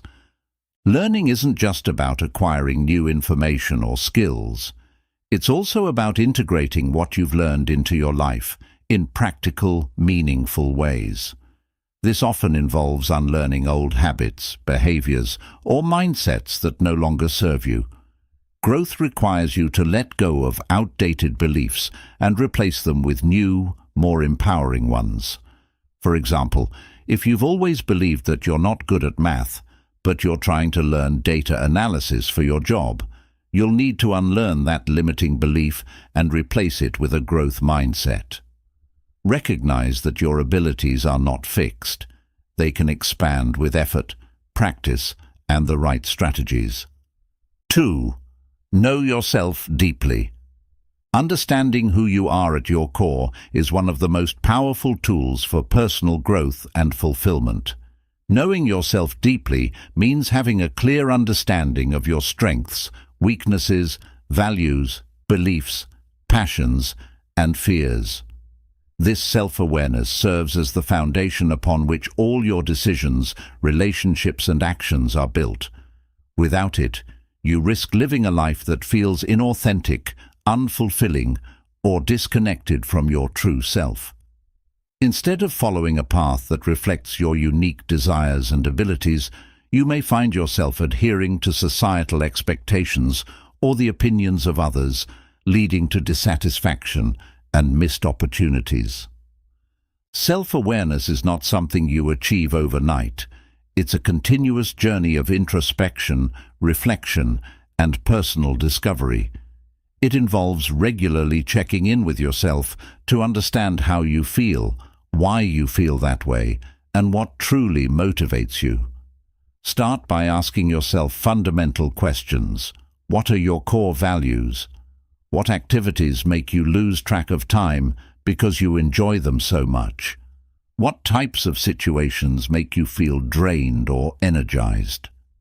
These questions help you identify patterns in your behavior and preferences, giving you a clearer picture of who you are. One of the most powerful ways to deepen your self-awareness is through journaling. Writing down your thoughts, feelings, and experiences allows you to process your emotions and understand your inner world better. Journaling is a private, safe space where you can be honest with yourself without fear of judgment. It can be as simple as jotting down what happened during your day and how it made you feel, or as complex as exploring deep-seated fears and aspirations. Over time, these entries become a valuable resource for identifying recurring themes in your life and recognizing areas that need attention or change. Another key aspect of knowing yourself is understanding your strengths and weaknesses. Everyone has areas where they excel and areas where they struggle, and acknowledging these openly is crucial for personal and professional growth. Many people focus too much on their weaknesses, trying to fix what they perceive as flaws, while neglecting to develop their strengths. However, it's often more beneficial to double down on your strengths, those unique abilities that set you apart, while finding ways to manage or compensate for your weaknesses. For example, if you're a creative thinker but struggle with organization, rather than forcing yourself to adopt rigid systems, you might partner with someone who has strong organizational skills. This approach allows you to stay in your zone of genius while still achieving balance. Self-awareness also means knowing your emotional triggers, those specific situations or interactions that provoke strong emotional reactions. Understanding your triggers allows you to anticipate and manage your responses, leading to healthier relationships and more measured decisions. For example, if you know that criticism tends to make you defensive, you can prepare yourself to respond more calmly when receiving feedback. This kind of emotional intelligence not only improves your interactions with others, but also enhances your ability to navigate challenging situations without being derailed by your emotions. Additionally, knowing yourself helps you set boundaries that protect your well-being. When you're clear on your values and priorities, it becomes easier to say no to things that don't align with them. Boundaries are essential for maintaining your mental and emotional health, as they prevent you from overcommitting, burning out, or feeling resentful. They also help you build stronger, more respectful relationships, as others understand where your limits lie. For instance, if you value your downtime but feel pressured to attend every social event, knowing yourself allows you to confidently decline invitations that don't serve your needs without guilt. Another critical component of self-awareness is recognizing and challenging your limiting beliefs, those deep-rooted thoughts that hold you back from reaching your full potential. Limiting beliefs often stem from past experiences, societal conditioning, or fear of failure. Common examples include thoughts like, "I'm not smart enough," "I'll never be successful," or "I'm too old to start something new." These beliefs can significantly impact your decisions and actions, often leading to self-sabotage or avoidance of opportunities.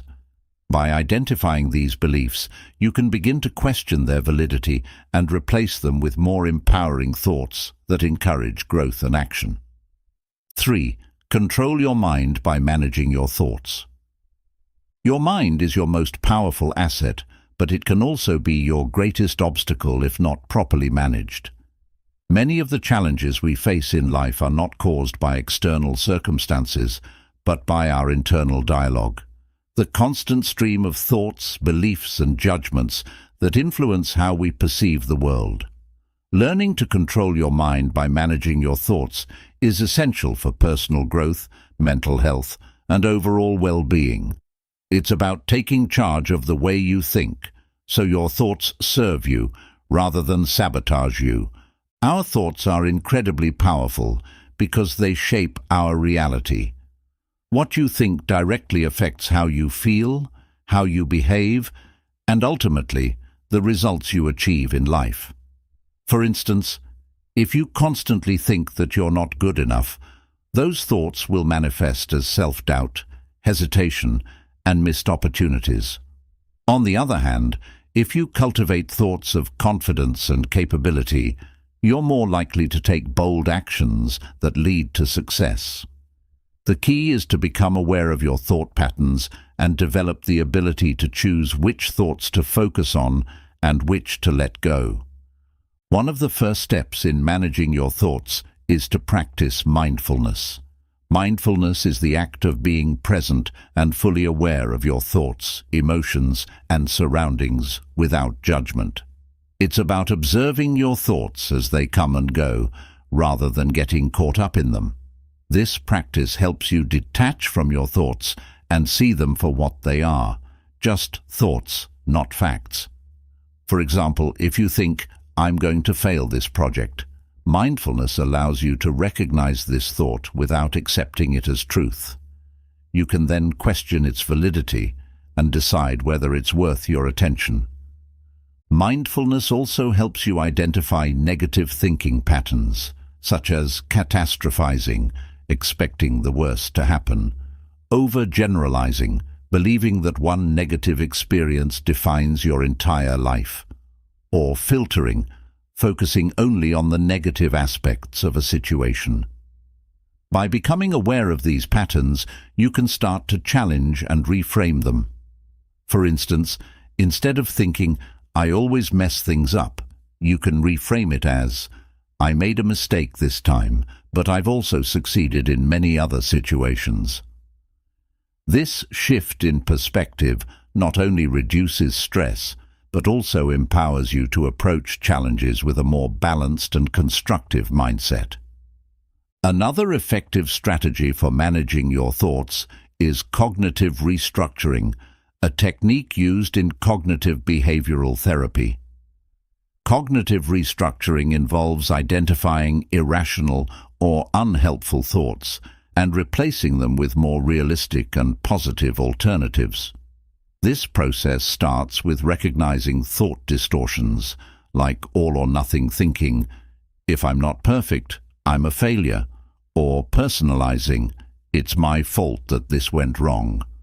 Once you identify these distortions, you can challenge them by asking yourself questions like, "Is this thought based on facts or assumptions?" Or, "What's another way to look at this situation?" By questioning your thoughts and seeking evidence, you can break the cycle of automatic negative thinking and create a more accurate and balanced view of reality. For example, if you find yourself thinking, "I'll never be able to learn this new skill," you might challenge this thought by recalling past instances where you successfully learned something new. This helps shift your focus from perceived limitations to your proven abilities, boosting your confidence and motivation. Managing your thoughts also involves setting boundaries with your mind. Not every thought deserves your time and energy. Some thoughts are simply unproductive or harmful, and learning to let go of them is crucial for maintaining mental clarity. This doesn't mean suppressing your thoughts, as that often makes them stronger. Rather, it's about choosing not to engage with them. One way to do this is through the labeling technique. When a thought arises, simply label it without judgment. There's a worry, there's a self-doubt, or there's a negative assumption. This act of labeling helps you distance yourself from the thought, making it easier to release. It's also important to develop a mindset of self-compassion. Many people struggle with harsh self-criticism, which only amplifies negative thinking and feelings of inadequacy. Self-compassion involves treating yourself with the same kindness and understanding you would offer a friend. When you notice critical thoughts like, "I'm such a failure," replace them with more supportive messages like, "I'm doing my best, and that's enough." This gentle approach not only reduces stress, but also fosters a healthier relationship with yourself, making it easier to manage your thoughts in a positive way. 4. Invest in your skills and self-discipline. In today's fast-paced and constantly changing world, the best investment you can make is in yourself, specifically in developing your skills and building self-discipline. Skills are the currency of the modern age. Unlike material possessions that depreciate over time, skills grow and evolve, becoming more valuable as you refine and adapt them to new challenges. Whether you're looking to advance your career, start a business, or improve your personal life, investing in your skills gives you a competitive edge, a sense of security, and the flexibility to navigate an unpredictable future. Skills are not just about professional expertise. They encompass a wide range of abilities, including technical skills, interpersonal communication, problem-solving, critical thinking, and emotional intelligence. Each of these skills plays a vital role in your success and overall life satisfaction. For instance, learning to communicate effectively can improve your relationships, both personally and professionally, while mastering a technical skill can open doors to new career opportunities. By continuously developing your skills, you become more adaptable and resilient, capable of thriving in various situations. Investing in your skills starts with a commitment to lifelong learning. The world is constantly evolving, with new technologies, ideas, and ways of doing things emerging every day. To stay relevant, you must be willing to learn and grow continually. This doesn't mean you need to enroll in formal education or spend thousands on courses, though that can be beneficial. It's about cultivating a mindset of curiosity and openness to new experiences. Read books, take online courses, attend workshops, and seek out mentors who can guide you. Even informal learning, like watching educational videos or listening to podcasts, can expand your knowledge and introduce you to new ways of thinking. One key aspect of investing in your skills is recognizing the areas where you have natural strengths and building on them. While it's important to address weaknesses, doubling down on your strengths often yields the greatest returns. For example, if you have a talent for writing, investing time in honing this skill can lead to numerous opportunities, such as writing a book, starting a blog, or creating compelling content for businesses. Leveraging your strengths not only boosts your confidence, but also allows you to offer unique value in whatever field you choose. However, skill development isn't just about gaining new abilities.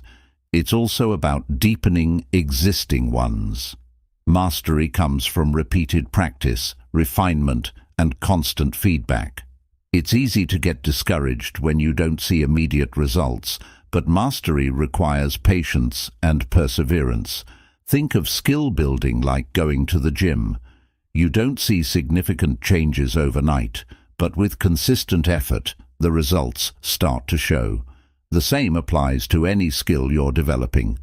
Set aside time each day or week to practice, learn, and improve, even if progress seems slow.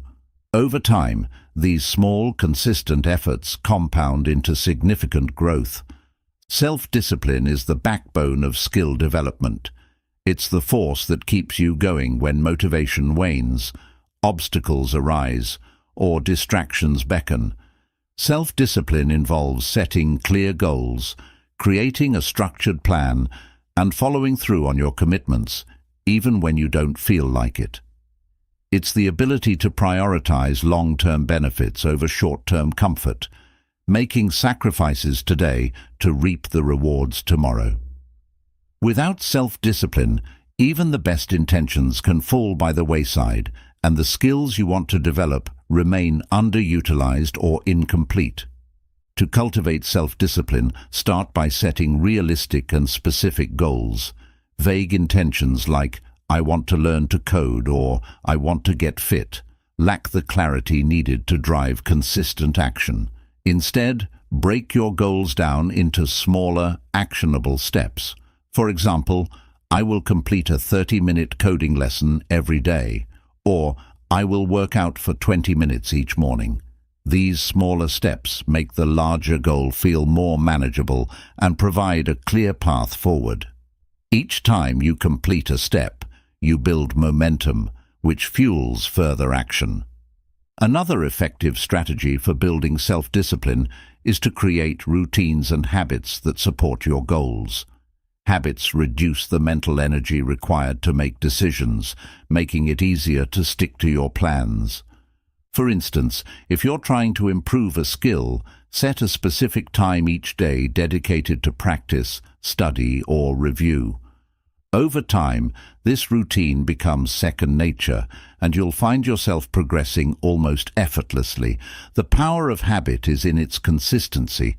Even on days when motivation is low, the routine itself will guide you through. 5. Let go of conventional thinking. Conventional thinking often leads to conventional results, which may not be what you truly desire in life. We live in a world where societal expectations, norms, and traditional paths are deeply ingrained in our minds from an early age. We are taught to follow a predetermined path: go to school, get a job, buy a house, and save for retirement. While there is nothing inherently wrong with these steps, they are not the only path to success, happiness, or fulfillment.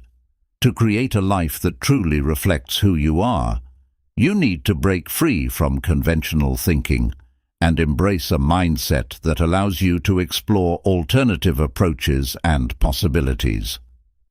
Conventional thinking is characterized by rigid beliefs and assumptions about what is possible or acceptable. It often involves sticking to the status quo because it feels safe, familiar, and socially approved. However, this mindset can limit your potential and keep you trapped in a cycle of mediocrity.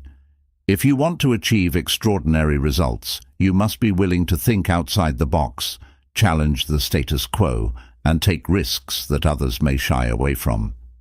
This doesn't mean you have to rebel against everything or constantly defy norms, but it does mean questioning whether the conventional path is truly the best one for you. One of the main reasons people cling to conventional thinking is fear: fear of failure, fear of judgment, and fear of the unknown. It's easier to follow a well-trodden path than to venture into uncharted territory. However, it's important to remember that every great achievement, innovation, or breakthrough in history has come from someone who dared to think differently. From inventors like Thomas Edison to entrepreneurs like Steve Jobs, the most successful individuals are those who were unafraid to challenge the norm and pursue their unique vision. To break free from conventional thinking, start by challenging your assumptions. Question why you believe what you believe and whether those beliefs are serving you or holding you back. For example, if you've always believed that a stable 9-to-5 job is the only way to achieve financial security, ask yourself where that belief came from. Is it based on your personal experiences, societal expectations, or something you were taught? Explore alternative ways of thinking, such as starting your own business, freelancing, or investing in passive income streams. By challenging your assumptions, you open the door to new possibilities that you may have never considered before. Another way to embrace unconventional thinking is to adopt a mindset of abundance rather than scarcity. Conventional thinking often operates from a place of scarcity, where choices are seen as binary. You can have this or that, but not both. However, life is rarely that black and white. Abundant thinking allows you to see that you can create multiple pathways to success and happiness. For instance, instead of believing that you must choose between a stable career and pursuing your passion, look for ways to integrate both into your life. You might keep your day job while working on your passion project in your free time, or find a way to turn your passion into a side hustle that eventually becomes your main income source. Thinking outside the box also involves being open to new ideas, perspectives, and ways of doing things. This openness allows you to explore creative solutions to problems that conventional thinking might overlook. For example, if you're facing a challenge at work, instead of sticking to the standard procedures, brainstorm unconventional strategies that could lead to better outcomes. This might involve reimagining your work processes, collaborating with others in innovative ways, or adopting new technologies that streamline your tasks. The more you practice thinking creatively, the more natural it becomes to approach problems from fresh angles. One effective way to cultivate unconventional thinking is through exposure to diverse experiences and perspectives. Travel, read widely, and engage with people from different backgrounds and industries. These experiences broaden your understanding of the world and introduce you to new ways of thinking. For instance, reading about the minimalist lifestyle might inspire you to simplify your life, reduce clutter, and focus on what truly matters, even if it goes against the conventional pursuit of material wealth. Similarly, learning about the success stories of people who have taken non-traditional career paths can encourage you to rethink your own professional journey. 6. Prioritize action over endless thought. Taking action is the bridge that connects your ideas and dreams to reality. While thinking, planning, and strategizing are important, they are meaningless without action. Many of us fall into the trap of overthinking, endlessly analyzing options, weighing pros and cons, and contemplating every possible outcome. This is often called analysis paralysis, a state where we are so consumed by the need to make the perfect decision that we end up making none at all. To overcome this, it's crucial to prioritize action over endless thought. Action is the catalyst that turns your intentions into tangible results, moves you forward, and provides the feedback needed to refine your path. Endless thinking without action can be paralyzing. It's easy to get caught up in what-ifs, fears, and doubts, which often lead to inaction. This state of mind can make even the smallest task seem overwhelming because the focus is entirely on potential risks rather than opportunities. In reality, the act of doing, even imperfectly, teaches us far more than any amount of contemplation ever could. By taking action, you gain first-hand experience, learn what works and what doesn't, and gather insights that you could never obtain through thought alone. One of the main reasons people get stuck in overthinking is the fear of making mistakes. Society often teaches us to avoid failure at all costs, leading to a mindset where taking no action feels safer than risking an error. However, mistakes are not the enemy. They are essential components of growth. Each mistake provides valuable feedback that helps you adjust your approach, refine your skills, and improve your chances of success in the future. The only true failure is the failure to act. By prioritizing action, you embrace a learning mindset where mistakes are viewed not as setbacks, but as stepping stones on the path to mastery. Taking action doesn't mean you have to make grand, life-changing moves all at once. In fact, starting small is often the best way to build momentum and confidence. Break down your goals into manageable steps and focus on completing one task at a time. This approach not only makes your goals feel more achievable, but also provides a sense of accomplishment that propels you forward. For example, if your goal is to write a book, start by committing to writing just 1 page a day. Over time, these small, consistent actions add up, and before you know it, you'll have made significant progress. Another effective strategy is to adopt a ready, fire, aim approach rather than ready, aim, fire. This means taking immediate action with the intention of refining and adjusting as you go, rather than waiting until everything is perfectly aligned. Perfectionism is one of the biggest barriers to action, as it creates an unrealistic standard that is nearly impossible to meet. The truth is, conditions are rarely perfect, and waiting for the ideal moment often leads to missed opportunities. By acting first and refining later, you create momentum, learn from real-world experiences, and build the confidence needed to keep moving forward. Action also helps combat the negative effects of overthinking, such as anxiety and self-doubt. When you take action, even in small ways, you disrupt the cycle of rumination and redirect your energy towards productive activities. For instance, if you're feeling anxious about a big presentation, taking action, such as practicing your speech, creating visual aids, or seeking feedback from a friend, can reduce your anxiety far more effectively than sitting and worrying about all the things that could go wrong. Action grounds you in the present moment, shifting your focus from imagined fears to concrete steps. To make action a priority, it's important to set clear, actionable goals. Vague intentions like "get fit" or "improve my career" are difficult to act on because they lack direction. Instead, set specific, measurable, and time-bound goals that provide a clear roadmap. For example, instead of saying, "I want to get fit," reframe it as, "I will work out for 30 minutes, 4 times a week."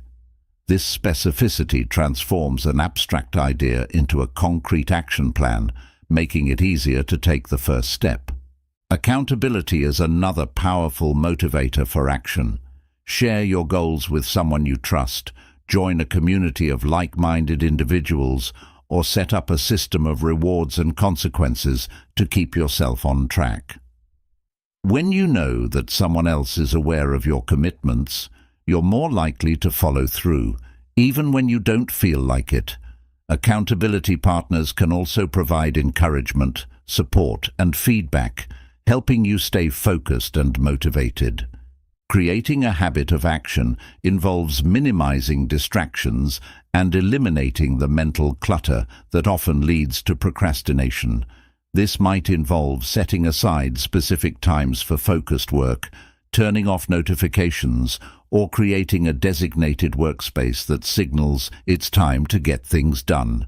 By creating an environment that supports action, you reduce the friction that slows you down and make it easier to get started on your tasks. Another aspect of prioritizing action is learning to embrace uncertainty. Many people avoid taking action because they feel they need to have everything figured out beforehand. However, the reality is that uncertainty is an inherent part of any new endeavor. You can never predict every outcome or control every variable, but you can choose to act despite the unknowns. The willingness to move forward without all the answers is what sets doers apart from dreamers. Each step you take brings you closer to clarity, even if the path isn't immediately visible. Action also serves as a powerful tool for overcoming fear. The act of doing often dispels the fear that comes with inaction. For example, if you're afraid of public speaking, no amount of thinking will fully prepare you for the experience. Only by stepping onto the stage, feeling the nerves, and speaking your piece will you begin to overcome that fear. Each time you take action in the face of fear, you build resilience and train your mind to respond with courage rather than avoidance. It's also important to recognize that not every action will lead to immediate success, and that's perfectly okay. Action is as much about the process as it is about the outcome. By focusing on what you can control, your effort, attitude, and consistency, you shift your mindset from seeking instant results to valuing the journey of growth and improvement. Even actions that don't yield the desired results still move you forward by providing valuable lessons and insights that can inform your next steps. Creating systems and routines that prioritize action can help you stay consistent even when motivation fluctuates. For example, if you're working on a long-term project, develop a daily or weekly routine that incorporates specific action steps towards your goal. These routines create structure and discipline, reducing the likelihood of procrastination. The consistency of taking action, even when motivation is low, builds a habit of productivity that sustains progress over time. It's also helpful to reflect on your actions regularly. Take time to review what you've done, assess what worked, and identify areas for improvement. Reflection allows you to learn from your experiences and refine your approach, ensuring that each action you take is more effective than the last. This process of continuous improvement is what drives long-term success and personal growth. Remember that action is not about speed or rushing through tasks. It's about intentional, purposeful movement toward your goals. Sometimes the best action is taking a moment to pause, reflect, and reassess your direction. What matters most is that you're moving forward, even if it's one small step at a time.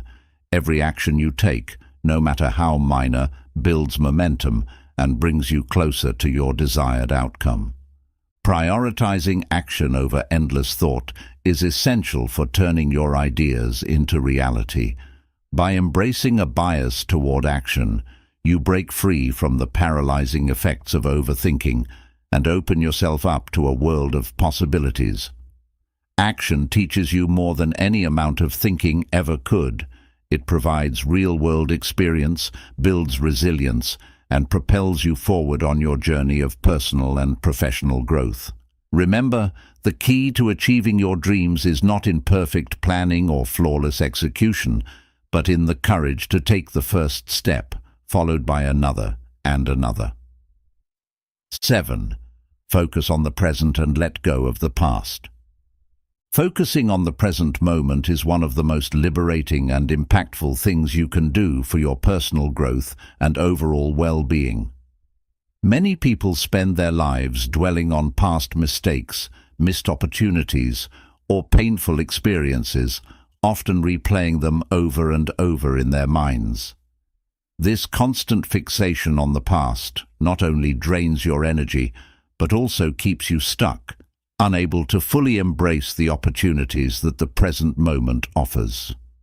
To live a fulfilling life, it's essential to focus on the here and now and let go of the past. This doesn't mean forgetting your past entirely. It means accepting it, learning from it, and not allowing it to define your present actions or future possibilities. Living in the present means being fully engaged in what you're doing right now, without letting your mind wander to past regrets or future anxieties. It's about appreciating the small moments that make up your day, like the warmth of the sun on your face, the taste of your morning coffee, or the sound of laughter with friends. These seemingly mundane experiences are the fabric of life, and being present for them enhances your overall sense of joy and fulfillment. When you're constantly preoccupied with thoughts of the past, you miss out on the richness of these everyday moments, leading to a life that feels disconnected and unsatisfying. Letting go of the past involves accepting that it cannot be changed. No matter how much you think about what you could have done differently, the past is set in stone. However, the lessons you take from your past are not fixed. They are entirely within your control. Instead of viewing past mistakes as failures, reframe them as valuable learning experiences that have shaped who you are today. Every setback, heartbreak, or wrong turn has taught you something about yourself, your values, and your strengths. By focusing on these lessons rather than the pain, you can transform past experiences into a source of wisdom that guides your present and future decisions. One of the most common reasons people struggle to let go of the past is unresolved guilt or regret. These emotions can be incredibly powerful and keep you trapped in a cycle of self-blame. However, holding on to guilt does not serve you. It only perpetuates feelings of unworthiness and prevents you from moving forward. To release guilt, it's important to practice self-forgiveness. Understand that everyone makes mistakes. Being human means being imperfect. Forgive yourself for past actions, knowing that you did the best you could with the knowledge and resources you had at the time. Self-forgiveness doesn't excuse past behavior, but it allows you to learn from it without letting it define your self-worth. Another aspect of letting go of the past is recognizing when you are reliving old patterns of thought or behavior that no longer serve you. For instance, you might find yourself reacting to new situations with the same mindset that caused problems in the past. This could be a defensive response in relationships, a reluctance to take risks due to past failures, or persistent self-doubt stemming from earlier experiences. By bringing awareness to these patterns, you can consciously choose to respond differently in the present, breaking free from the limitations of your past. It's also important to let go of any grudges or resentments you may be holding on to. Holding on to anger or bitterness towards others only weighs you down and prevents you from experiencing peace. Resentment is like carrying a heavy burden. It doesn't harm the person you're angry at, but it drains your energy and clouds your judgment. Letting go of grudges doesn't mean condoning harmful behavior. It means freeing yourself from the emotional hold that the past has on you. This can be achieved through forgiveness, not necessarily for the other person's sake, but for your own well-being. Forgiveness is a gift you give to yourself, allowing you to reclaim your peace of mind and move forward without the weight of past hurts. Focusing on the present also means managing your thoughts about the future. While it's natural to plan and set goals, excessive worry about the future can be just as debilitating as dwelling on the past. Anxiety often arises from the mind's tendency to project negative outcomes, imagining worst-case scenarios that may never happen. This forward-thinking mindset can rob you of the ability to enjoy the present moment and create unnecessary stress. Instead of getting lost in what might go wrong, ground yourself in what you can do right now. Take actionable steps toward your goals, but remain open to the twists and turns that life may bring. Remember, the present moment is the only time you truly have control over. Practicing mindfulness is a powerful tool for staying present. Mindfulness is the practice of bringing your full attention to the current moment, noticing your thoughts, emotions, and physical sensations without judgment. It helps you become aware of when your mind is drifting into the past or future, allowing you to gently guide your focus back to the here and now. Simple mindfulness exercises, such as deep breathing, body scans, or mindful walking, can help you reconnect with the present moment and reduce the pull of past and future worries. The more you practice mindfulness, the easier it becomes to let go of distractions and fully engage with your life as it unfolds. Another effective way to stay present is to cultivate gratitude. Gratitude shifts your focus from what's missing in your life to what's already here. It helps you appreciate the small blessings that you might otherwise overlook.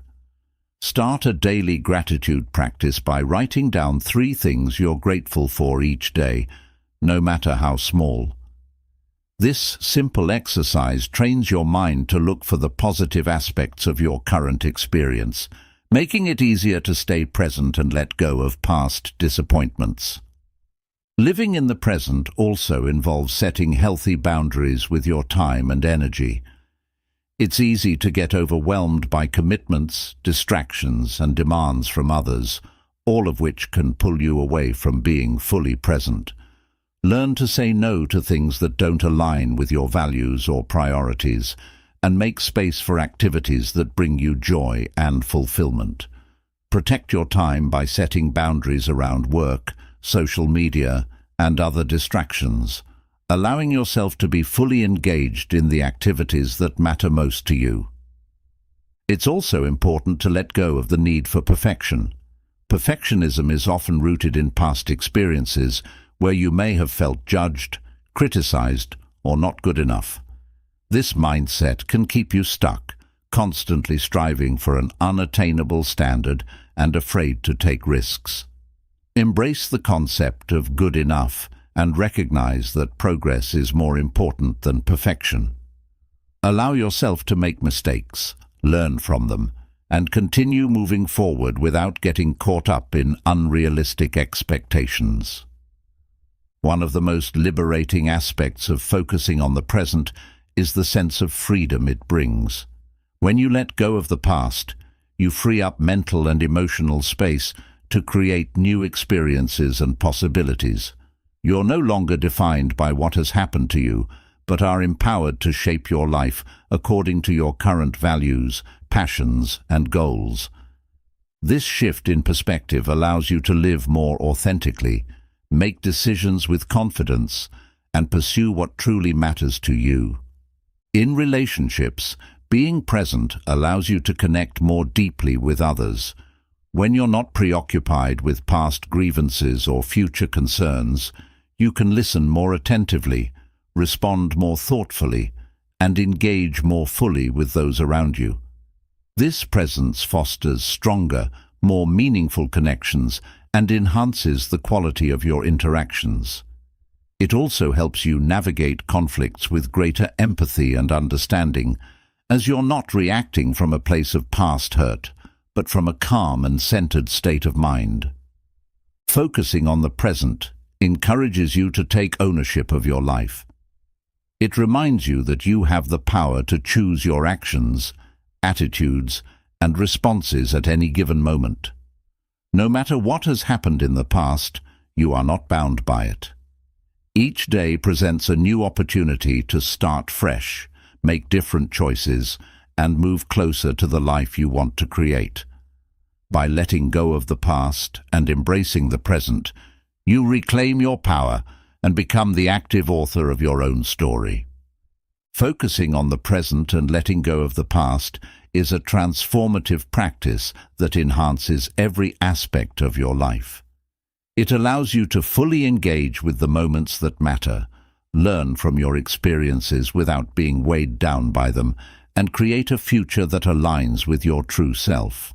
Remember, the past is a place of reference, not residence. By grounding yourself in the present, you open the door to a life filled with joy, peace, and endless possibilities. Live in the now, for it is the only moment that truly exists. 8. Develop a system for decision-making. Effective decision-making is a critical skill that influences every aspect of your life, from your personal relationships to your professional success. However, making decisions can often feel overwhelming, especially when faced with complex choices, conflicting options, or uncertain outcomes. Many people struggle with indecision, procrastination, or second-guessing their choices, which can lead to missed opportunities and unnecessary stress. Developing a systematic approach to decision-making helps you navigate these challenges with clarity, confidence, and efficiency. By establishing a clear process, you can reduce the emotional weight of decision-making, make choices that align with your values, and move forward with purpose. A common mistake in decision-making is relying solely on gut feelings or impulsive reactions.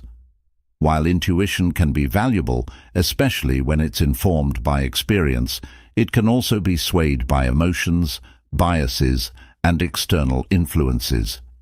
To make well-rounded decisions, it's essential to create a structured system that balances intuition with rational analysis. This doesn't mean you need to overanalyze every decision. Some choices will naturally require more thought than others, but having a consistent framework helps you approach each decision with the right mindset and tools. One of the first steps in developing a decision-making system is to identify your core values and goals.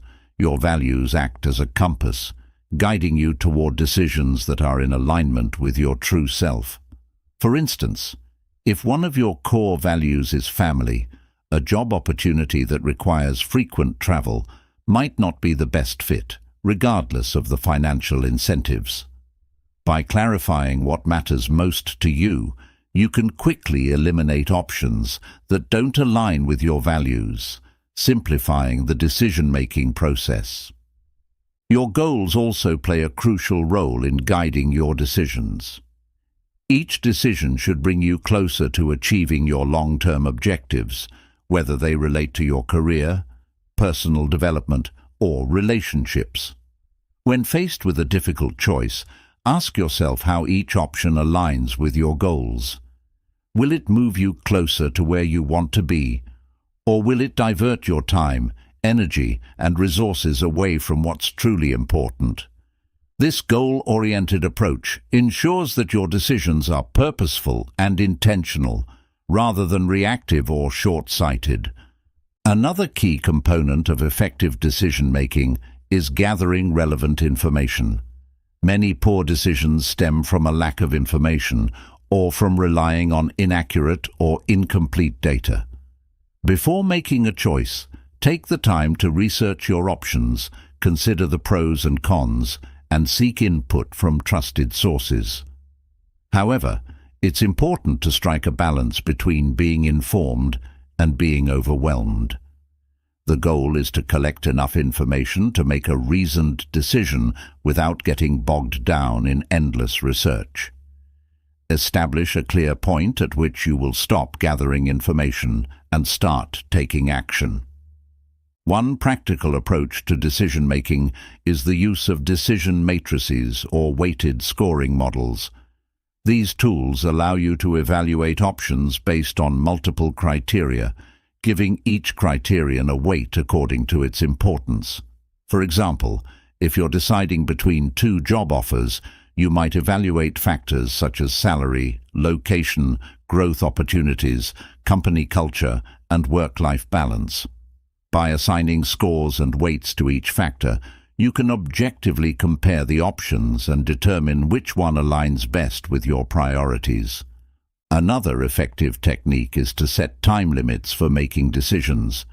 This is particularly useful for combating analysis paralysis, where overthinking leads to inaction. By setting a deadline, you create a sense of urgency that forces you to weigh your options and make a choice within a reasonable time frame. For example, if you're trying to decide on a new business strategy, set a clear deadline by which you will make a decision, even if it's not perfect. This prevents you from getting stuck in endless deliberation and keeps you moving forward. Scenario analysis is another valuable tool for decision-making. This involves envisioning different outcomes based on various decisions and considering the best, worst, and most likely scenarios. For instance, if you're considering a major life change like relocating to a new city, think through the potential outcomes. What's the best-case scenario? What's the worst that could happen? What's the most realistic outcome? This exercise helps you assess the risks and rewards of each option, allowing you to make a more informed decision. It's also important to recognize and manage cognitive biases that can influence your decision-making. Cognitive biases are mental shortcuts that can lead to errors in judgment, such as confirmation bias, favoring information that supports your beliefs; anchoring, relying too heavily on the first piece of information encountered; and availability bias, overestimating the likelihood of events based on recent or memorable examples. By becoming aware of these biases, you can question your assumptions, seek diverse perspectives, and make decisions based on objective evidence rather than skewed perceptions. Incorporating feedback loops into your decision-making process is another way to improve your choices over time. After making a decision, take the time to reflect on the outcome. Did it lead to the desired results? What went well, and what could have been done differently?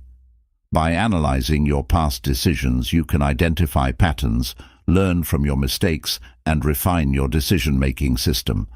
This ongoing process of reflection and adjustment ensures that you're continually improving and making better decisions in the future. Another critical aspect of decision-making is embracing the concept of satisficing rather than maximizing. Satisficing involves choosing an option that meets your criteria and is good enough, rather than endlessly searching for the perfect choice. The pursuit of perfection can lead to unnecessary stress, wasted time, and missed opportunities. By recognizing when a decision is satisfactory and sufficient, you can act decisively and keep moving forward without getting caught up in the quest for an elusive ideal. It's also helpful to have a fallback plan or contingency strategy when making significant decisions. Knowing that you have a backup option can reduce the anxiety associated with making high-stakes choices. For example, if you're considering starting a business, having a solid savings plan or part-time job lined up can provide a safety net in case things don't go as planned. This approach allows you to take calculated risks while feeling more secure in your decision. Creating a support network is another valuable part of your decision-making system. Surround yourself with trusted advisors, mentors, or friends who can offer objective insights and guidance. Sometimes, a fresh perspective from someone outside the situation can illuminate options you hadn't considered or highlight potential pitfalls. While the final decision should always be yours, seeking input from others can help you see your choices from a broader angle and make more balanced decisions. Trusting your intuition also plays a role in decision-making, especially when combined with a systematic approach. Intuition, or gut feeling, is your brain's way of drawing on past experiences and subconscious knowledge. While it shouldn't be the sole basis for major decisions, it's often a valuable piece of the puzzle. If something feels off about a decision, even after logical analysis, it's worth exploring why that is. Your intuition can serve as an early warning system, prompting you to dig deeper or consider alternatives before committing. Decision fatigue is another factor to be mindful of. Making too many decisions in a short period can deplete your mental energy, leading to poorer choices as the day goes on. To combat decision fatigue, try to make important decisions earlier in the day when your mind is fresh, and streamline less critical decisions by establishing routines and habits. For example, simplify your daily choices by planning meals, selecting your outfits, or setting up automated financial transactions. These small adjustments free up mental space, allowing you to focus your decision-making energy on what truly matters. Embrace the reality that not every decision will be perfect, and that's okay. Part of developing a decision-making system is learning to accept the outcomes, adapt, and move on. Even with the best process in place, some decisions will lead to unexpected challenges or less than ideal results. What matters most is how you respond, by adjusting your course, learning from the experience, and continuing to make proactive choices. Remember, decision-making is not about being right all the time. It's about taking action, learning, and growing. Developing a system for decision-making empowers you to make choices with confidence and clarity. By combining rational analysis with intuition, setting clear goals, managing biases, and learning from past decisions, you create a structured approach that supports your long-term success. Decision-making is a skill that improves with practice, reflection, and a willingness to adapt. By committing to a systematic process, you not only make better decisions, but also reduce the stress and uncertainty that often accompany them. Remember, the quality of your decisions shapes the quality of your life. Invest time in refining your decision-making system and watch as it transforms your personal and professional journey. 9. Cultivate emotional resilience through acceptance of suffering. Emotional resilience is the ability to bounce back from adversity, setbacks, and emotional turmoil. It's what allows you to keep moving forward, even when life throws unexpected challenges your way. One of the most powerful ways to build emotional resilience is through the acceptance of suffering, a concept deeply rooted in philosophies such as Stoicism, Buddhism, and modern psychology.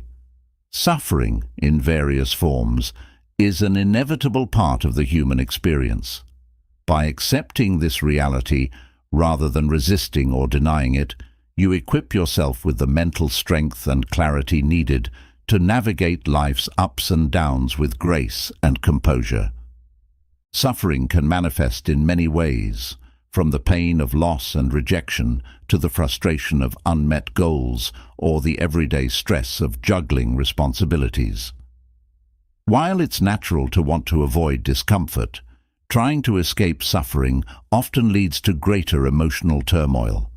Avoidance can manifest as procrastination, denial, addiction, or unhealthy coping mechanisms that only compound the original problem.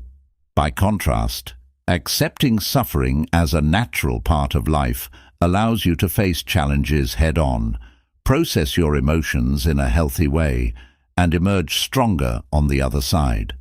Acceptance of suffering doesn't mean passively resigning yourself to pain or becoming indifferent to your struggles. Rather, it involves acknowledging your emotions, understanding the root causes of your distress, and taking constructive action to address what you can control. This approach transforms suffering from something to be feared or suppressed into an opportunity for growth and self-discovery. For example, if you experience the pain of failure, acceptance allows you to reflect on what went wrong, learn valuable lessons, and use that knowledge to improve your future efforts. One of the core principles of accepting suffering is understanding the impermanent nature of all things. Everything in life, from emotions to circumstances, is in a constant state of change. This perspective helps you recognize that no matter how intense your current pain or hardship feels, it will eventually pass. By accepting the transient nature of suffering, you create a mental buffer that prevents you from becoming overwhelmed by temporary difficulties. This mindset shift allows you to endure challenges with a sense of calm and perspective, knowing that every storm eventually subsides. Mindfulness is a powerful tool for cultivating acceptance of suffering. By staying present with your emotions, you can observe them without getting lost in them. Mindfulness teaches you to notice the sensations of discomfort, whether it's tightness in the chest, a sinking feeling in the stomach, or racing thoughts, without judgment or the need to immediately fix them. This practice helps you develop a compassionate relationship with your emotions, treating them as temporary visitors rather than permanent states. It also reduces the impulse to react impulsively or make decisions driven by emotional turbulence. Practicing self-compassion is another crucial element of building emotional resilience through acceptance. Often, when faced with suffering, people are harsh on themselves, adding layers of self-blame or guilt on top of their existing pain. Self-compassion involves treating yourself with the same kindness, understanding, and patience you would offer a friend going through a difficult time. Instead of criticizing yourself for feeling sad, anxious, or frustrated, acknowledge that these emotions are a normal response to life's challenges. Self-compassion doesn't just soothe your pain, it also empowers you to respond to your suffering with care and proactive solutions. Another important aspect of accepting suffering is distinguishing between what you can control and what you cannot. Many people struggle emotionally because they expend tremendous energy trying to change things that are beyond their control, such as other people's actions, past events, or external circumstances. This constant striving against the unchangeable leads to feelings of helplessness and frustration. By focusing on what you can control, your thoughts, actions, and attitudes, you reclaim your power and reduce the emotional burden of trying to manage the uncontrollable aspects of life. Resilience through acceptance also involves reframing your mindset around challenges. Instead of viewing suffering as a purely negative experience, consider it a teacher that offers valuable lessons. Hardships can teach you patience, empathy, problem-solving skills, and a deeper understanding of yourself and the world around you.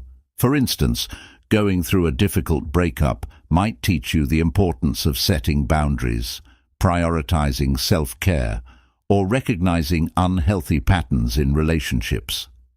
By finding meaning in your suffering, you transform pain into a source of personal growth. A practical way to embrace suffering is to build tolerance to discomfort through gradual exposure. This concept, often used in therapy for anxiety, involves deliberately facing fears or uncomfortable situations in small, manageable steps. Over time, your mind and body adapt, reducing the intensity of the emotional response. For example, if you're afraid of public speaking, starting with small, low-stakes speaking engagements helps you build confidence and resilience. Similarly, practicing resilience in everyday situations, like staying calm during traffic, dealing with a difficult co-worker, or handling a minor setback, prepares you for more significant challenges. Resilience is also strengthened by maintaining a support network. Suffering can feel isolating, but sharing your struggles with trusted friends, family, or a therapist can provide emotional relief and valuable perspective. Opening up about your difficulties helps normalize your experiences and reminds you that you're not alone in your pain. Moreover, seeking support doesn't mean you're weak. It's a sign of strength and a proactive step toward healing. A strong support system not only offers comfort during tough times, but also encourages you to keep going when you feel like giving up. Building resilience through acceptance also involves cultivating gratitude. Gratitude shifts your focus away from what's wrong to what's right in your life, even during difficult times. It doesn't mean ignoring your problems, but rather recognizing that there are still positive aspects of your life that deserve acknowledgement. Keeping a gratitude journal, where you jot down a few things you're thankful for each day, can help reframe your mindset and build emotional strength. Gratitude reminds you that even in the midst of suffering, there are moments of joy, connection, and hope. Physical self-care is another vital component of emotional resilience. The mind and body are deeply interconnected, and taking care of your physical health can significantly impact your emotional well-being. Regular exercise, a balanced diet, sufficient sleep, and relaxation techniques like deep breathing or yoga can help reduce stress and improve your capacity to handle emotional challenges. When your body feels strong and well-nourished, you're better equipped to face the mental and emotional demands of life's difficulties. Resilience through acceptance involves embracing uncertainty. Life is unpredictable, and clinging to the need for control can create a sense of constant anxiety and frustration. Learning to accept uncertainty means acknowledging that not everything will go according to plan, and that's okay. This mindset allows you to adapt more fluidly to changes and setbacks, viewing them as part of the natural ebb and flow of life. When you stop fighting against uncertainty, you free yourself from the pressure of needing to have everything figured out and can focus on navigating each moment as it comes. Cultivating emotional resilience through acceptance of suffering is a powerful way to navigate life's inevitable challenges. By embracing suffering as a natural part of the human experience, you transform pain into an opportunity for growth, learning, and self-discovery. Acceptance allows you to face adversity with a calm and open heart, build mental strength, and develop a compassionate relationship with yourself. Remember, resilience isn't about avoiding suffering. It's about embracing it, learning from it, and using it as a catalyst for becoming stronger and more adaptable. Through acceptance, you not only survive life's hardships, but thrive, growing into a more resilient and empowered version of yourself. 10. Live in harmony with your core values and principles. Living in harmony with your core values and principles is essential for creating a fulfilling and authentic life. Your values are the guiding principles that define who you are and what you stand for. They influence your decisions, shape your actions, and determine how you relate to the world around you. When your actions align with your values, you experience a sense of integrity, purpose, and inner peace. Conversely, when you stray from your values, you may feel conflicted, lost, or dissatisfied. By consistently living in accordance with your core values, you build a life that is true to yourself, resilient in the face of challenges, and deeply meaningful. Values are deeply personal and unique to each individual. They are the foundation upon which you build your life's purpose and the lens through which you interpret your experiences. Common core values include honesty, compassion, family, freedom, creativity, growth, and service to others, among many others. These values are not just abstract ideals. They are practical, everyday standards that guide your choices and actions. For example, if one of your core values is integrity, you are more likely to make decisions that are honest and transparent, even when it's difficult.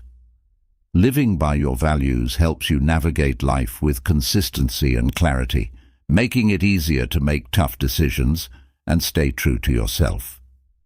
To live in harmony with your values, the first step is to clearly identify what those values are.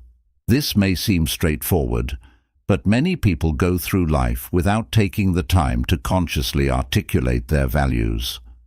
They may find themselves drifting from one situation to another, influenced more by external pressures than by their inner compass. Take time to reflect on what truly matters to you. What do you stand for? What qualities do you admire in others? What makes you feel fulfilled and at peace? Writing down your top values can provide a clear picture of what drives you and help you stay aligned with them in your daily life. Once you've identified your core values, the next step is to assess how well your current actions, relationships, and commitments align with those values. This process requires honest self-reflection. Ask yourself, are there areas of your life where you feel out of sync with your values? For instance, if you value health but often find yourself neglecting exercise or eating poorly, this misalignment can lead to feelings of guilt or dissatisfaction. Similarly, if you value family but consistently prioritize work over spending time with loved ones, you may feel disconnected or regretful. Identifying these gaps is the first step toward making meaningful changes. Living in harmony with your values often means making tough choices and setting boundaries. It requires the courage to say no to things that don't align with your values, even when it's uncomfortable. For example, if you value authenticity, you might need to distance yourself from relationships or environments that pressure you to conform or compromise your beliefs. This could mean leaving a toxic job, ending a draining friendship, or turning down opportunities that don't align with your principles. Setting boundaries is not about being rigid or unkind. It's about protecting your mental and emotional well-being and creating space for what truly matters. Consistency is key when it comes to living by your values. It's easy to live according to your principles when things are going well, but it's during challenging times that your values are truly tested. For example, if you value honesty, it might be tempting to tell a small lie to avoid conflict or protect yourself from criticism.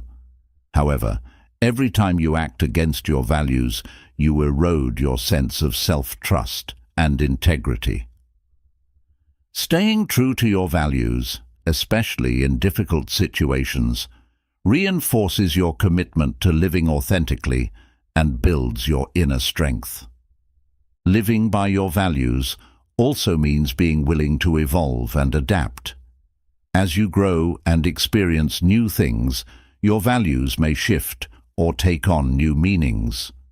This evolution is a natural part of personal growth, and it's important to regularly check in with yourself to ensure your values still resonate with who you are today.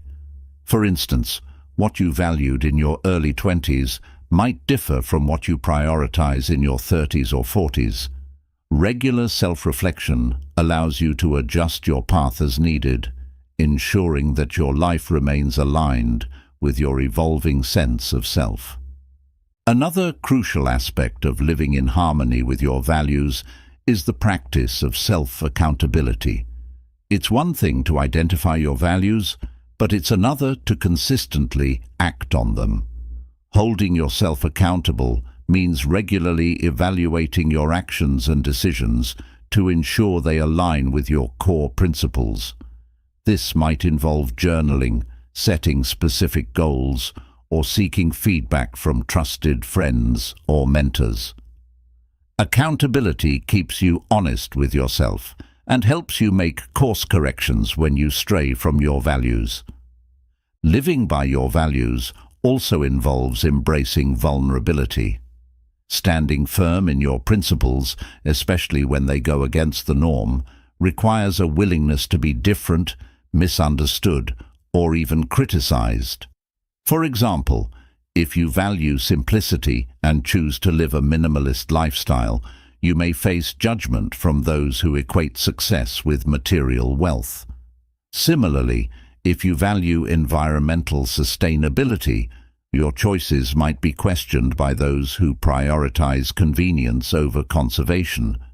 Being true to your values means accepting that not everyone will understand or agree with your choices, but staying grounded in your beliefs is what ultimately brings fulfillment. One of the benefits of living by your values is the profound sense of inner peace and purpose it creates. When your actions are aligned with your principles, you feel more connected to yourself, and your life feels more meaningful. This alignment fosters self-respect, boosts your confidence, and helps you weather life's inevitable ups and downs with a sense of steadiness and resolve. You are less likely to be swayed by external validation or criticism because you are anchored in something deeper, your own truth. Living in harmony with your values also has a positive impact on your relationships. When you are clear about your values, you attract people who share similar principles and respect your boundaries. This creates healthier, more authentic connections based on mutual respect and understanding. Moreover, living by your values sets a powerful example for others, inspiring those around you to reflect on their own principles and strive for greater authenticity in their lives. It's important to recognize that living by your values doesn't mean you'll never make mistakes or feel conflicted. There will be times when you fall short of your ideals, act out of fear, or make decisions that don't fully align with your principles. The key is not to strive for perfection, but to approach each day with intention and a commitment to do your best. When you make a misstep, acknowledge it, learn from it, and recommit to your values moving forward. This ongoing process of self-awareness and adjustment keeps you on track and strengthens your integrity over time. Living in harmony with your core values also involves practicing gratitude and appreciation for the alignment you create in your life. Celebrate the small moments when you honor your values, whether it's standing up for yourself in a difficult conversation, choosing to spend quality time with loved ones, or making a decision that reflects your true priorities. Recognizing these moments reinforces your commitment to living authentically and reminds you of the power you have to shape your life according to your principles. Remember that living by your values is a lifelong journey, not a destination. It's about making conscious choices each day that reflect who you are and what you believe in. It's about showing up for yourself, even when it's hard, and taking responsibility for the direction of your life. By living in harmony with your values, you create a life that is uniquely yours, a life that feels purposeful, aligned, and deeply fulfilling. Living in harmony with your core values and principles is the cornerstone of a meaningful and authentic life. Your values are the essence of who you are, guiding your actions, decisions, and relationships. By consistently aligning your life with your values, you cultivate a sense of integrity, purpose, and inner peace. You create a life that not only reflects your true self, but also inspires and uplifts those around you. Remember, the most important relationship you have is the one with yourself. Honor it by living true to your values, and you will build a life that is rich, fulfilling, and authentically yours. That's the most important thing I've learned from James. William James said, "The greatest use of a life is to spend it on something that will outlast it." In real life, there's no point in doing something that will outlast you, because you won't be around to see it. That's not the point, though. Every day, if we remember that we should try to do or make things that are useful and important to other people, we will spend our time on things that really matter. If you do that, everyone's life will have value. Thank you so much for coming with me on this trip. My goal was for you to understand how I think,